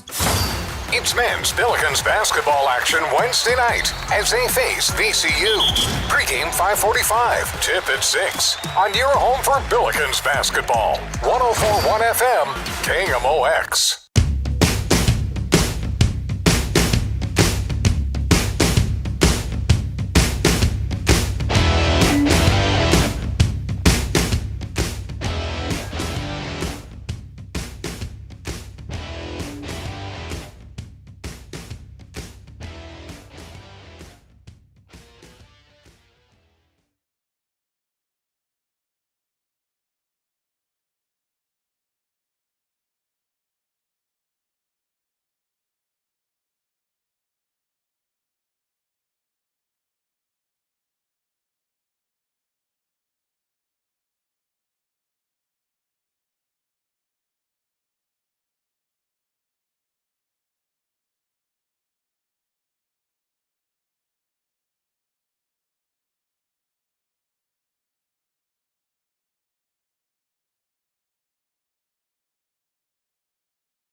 Okay, we've got the chips, the fancy cheese, the sparkling cider. Oh, and I need to fill up the tank on the way home. Look at the cart. We haven't even hit midnight yet, and you're already blowing your save money resolution for next year. I'm not blowing it. I'm being smart. I'm using Upside. Upside? That cashback app? Exactly. I just claimed an offer, and just like that, I'm getting cash back on all these groceries. And I'll do the same at the gas station. It's how I earned an extra $250 this year. Wait, $250? Yep, that's extra cash I can cash out to my bank or throw onto gift cards to my favorite spots. Download the free Upside app and start earning cash back now. Use promo code POP10 for a $10 bonus on your first grocery purchase. That's promo code POP10. Make your resolution easy this year. Download the free Upside app today and use promo code POP10 for an extra $10 bonus on your first purchase. Offers vary by user and location at participating merchants. Go to upside.com for terms and conditions. Let's ring in the new year by finally checking off something that actually matters. Your old videotapes and photos are fading more every year. VCRs are disappearing, and the clock is ticking to save your family's most important memories. Hi, I'm Adam Baselogger. And I'm Nick Mako. We started Legacy Box to help you preserve your memories by converting all your videotapes, photos, and film reels into digital files. And this year, it's easier than ever. Introducing our biggest kit yet, able to hold up to 80 videotapes or film reels or 2,000 photos. It's perfect for big collections. You can even send in old DVDs, memory cards, flip phones, or early generation iPhones. Legacy Box is truly the easiest New Year's resolution you'll ever keep. Just fill your box and send it in. As the world's largest digitizer of home movies and photos, all work is done in the U.S., and we're trusted by over 1 million families. Start the new year right by rescuing the moments you haven't watched in years. Go to legacybox.com/radio for an incredible 55% off. That's legacybox.com/radio for 55% off. Selling your home? Every situation is unique. Find the best options that are right for you from the real estate team who offer more options. My friends Mark and Neil Gelman of eXp Realty. Check out the only agents I trust. Go to thegelmanteam.com. That's thegelmanteam.com. Winterfest is back for the 10th year in Keener Plaza, now through January 11th. Enjoy Winterfest traditions, including ice skating, s'mores, and igloos underneath 100,000 twinkling lights in the shadow of the Gateway Arch. Grab a bite or drink from downtown favorites and enjoy a family-friendly New Year's Eve fireworks spectacular. Winterfest, hosted by Gateway Arch Park Foundation, presented by Bank of America and Worldwide Technology. For more info, KMOX.com/events. Attention, have you racked up $10,000 or more in credit card debt? Are you barely getting by making minimum payments? With credit card debt reaching all-time highs, National Debt Relief is notifying consumers about significant debt relief options currently being made available to help those with overwhelming credit card debt.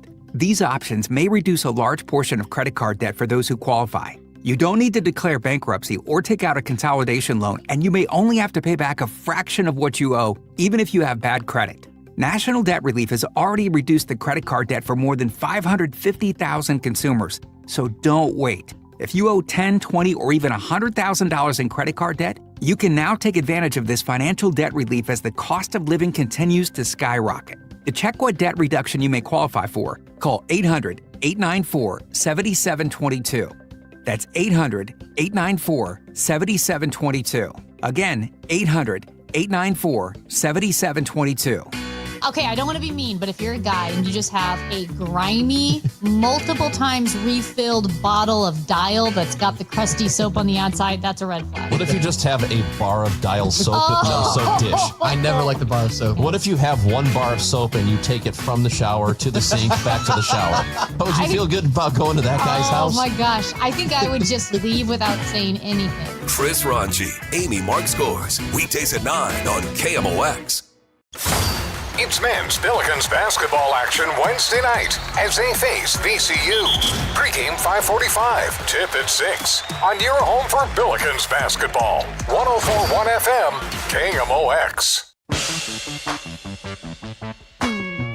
Back at it on a Gray Bar Sports Open Line right here on KMOX. We got about 50 or so left in the program as we take you till 8 o'clock tonight. When we wrap up, we are going to have our Gas House Gang replay, and that's going to be this evening from 8 o'clock to 9 o'clock. Again, a reminder for you, we are not going to have a Sports Open Line tomorrow night. Instead, we are going to have St. Louis Billikens basketball. Well, St. Louis Blues, they're on a little bit of a run. You know, we talked to the Amy Mark Scores earlier today, And I asked her, do you believe this 2-game spurt, this 3 of the last 5? Now, admittedly, in that 3 of the last 5, in the middle of it, there were a couple losses where in back-to-back games, they gave up 10 goals, including a 6-1 loss against the Avalanche. But I asked her, do you believe that maybe this is the start of something? Because where they've been, and they're thanks to some other action, they lose a little bit of ground yesterday. They were sitting just a point or so back, but when you look at the playoff positioning right now, and you kind of feel funny talking about it when you've seen what's happened all year long, but with 42 points, they're only 3 points behind the Ducks, who have 45 points. So Blues got the opportunity to practice earlier today, and Jim Montgomery met with the media. There was a couple injury updates that he did give with some players on the ice. So Nathan Walker would practice yesterday.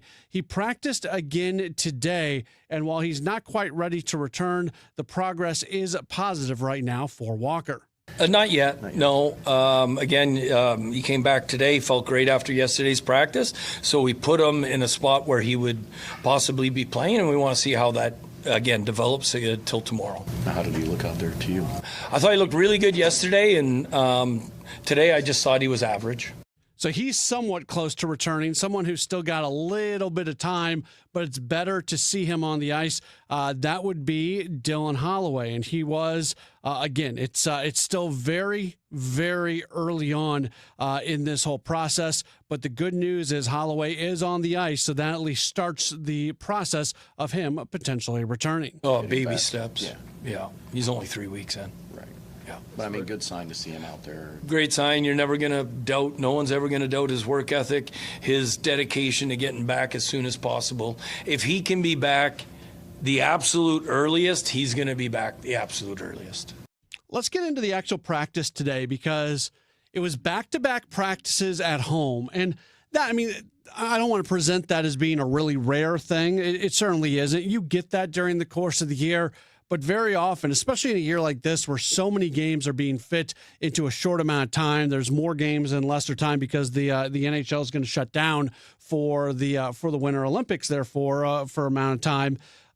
It's more often than not what's happening is you play a game and then you have a single practice between that game and the next game. And sometimes if you got 2 days off, the team does need days off occasionally. You'll have a game, you'll have a day off, you'll have a practice, you'll have a game. But more often than not, it feels like there's just a single practice between games. And a lot of times those practices, they're really focused on what happened in the last game, looking ahead, the things you want to work on.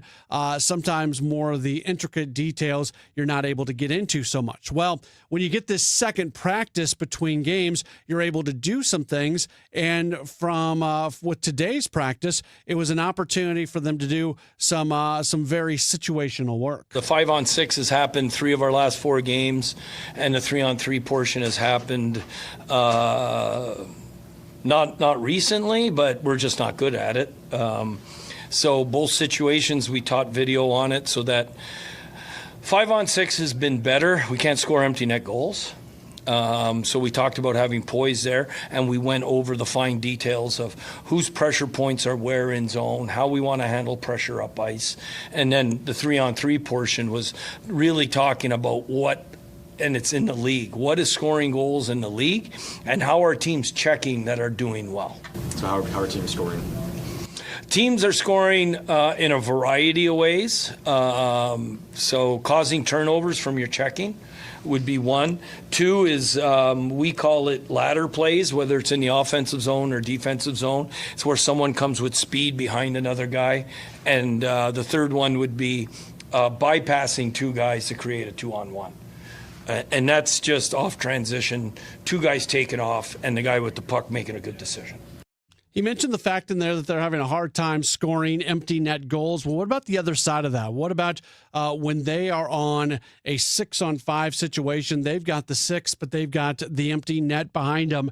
He feels like the team is doing a much better job at making sure that they don't give up at those empty net goals. We're defending. It's starting to look to the eye, and when you watch it on video and you watch, our players are automatically going in the spots that they should be going. I think we can get better at it, but it's vastly improved. So that's That's a step forward. Certainly a situation you don't want to be in that often, but a situation that if you're in it, you want to give yourself the best opportunity to tie the game up, and giving up goals in that situation, clearly not the best way to do that. All right, so going back to what we were talking about a little bit at the beginning of this segment with where this team is at right now and just their ability to win some games and possibly put themselves back in playoff position. And that's not crazy talk, even with the way this season has gone. That's not crazy talk when you look at where they were at. And yesterday they were 1 point out of a playoff spot. Today they're 3 points out of a playoff spot. All you got to do is string a few wins together, and you're right where you want to be.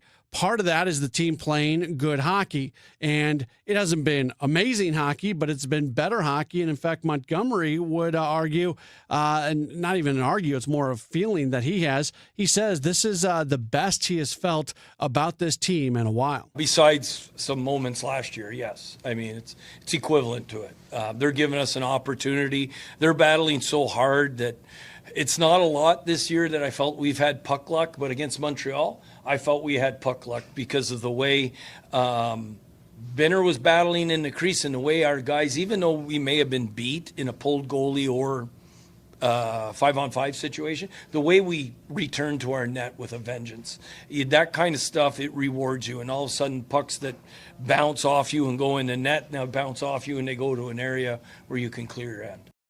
So yeah, that's good. That's another good step. Again, if I'm stammering along as I do this, it's because I'm still pumping the brakes on where this team is going because I've watched them all year, and I know every time I've started to feel better about this team, it's been a scenario where it just hasn't played out very well. If they can find a way to win tomorrow night, it's going to be a bit of a hornet's nest. They're going to be walking into Chicago. That's going to be a late night game. It's going to start at 8:30 tomorrow night in Chicago. So you got to think that those Blackhawks fans, it's going to be quite the environment in their Blues Blackhawks late start, an opportunity to win a third straight. And that's just something that bluntly this team has not done a lot of. They have not won 3 in a row very much as this season has gone along. And even go back to last year, it seemed like they'd get that second win, and then up until they went on that run late in the year, they didn't find that third win. So maybe, just maybe, you get that third win in a row, and that turns into something bigger. And Montgomery did comment on just that opportunity that the team has in front of them to possibly win a third straight. Well, I don't know. It's a common thread with last season if you're looking at comparables. We didn't get it, and I don't know. If we get 3, we get 12. Seems like, So hopefully that continues. That same thread as last year. If we get 3, we get 12. So that's an interesting, and I mean, there's some truth to it. It feels like that wall that's up seems to be at that third win. And if you can win that third game in a row, maybe something happens there. As far as the Blackhawks go, they are largely in the same position that the Blues are in. They have 1 less point than the Blues. The Blues have 42 points. The Blackhawks have 41 points. The Blues have won 2 in a row. The Blackhawks have won 3 in a row. There's some similarities. The Blues have a negative 39 goal differential, which is terrible. It's as bad as it gets in the NHL right now. The Blackhawks, not to that extreme, but they do have a negative goal differential at negative 16. All that being said, when you look at the Blackhawks, look at the fact that they have won some games here recently, Montgomery assesses them and the challenge that they are going to provide coming up tomorrow. Just a team that plays, they work hard. When they're playing well, they don't beat themselves. They're beating themselves for a little while. And they're a team that executes really well on their breakouts and on their entries.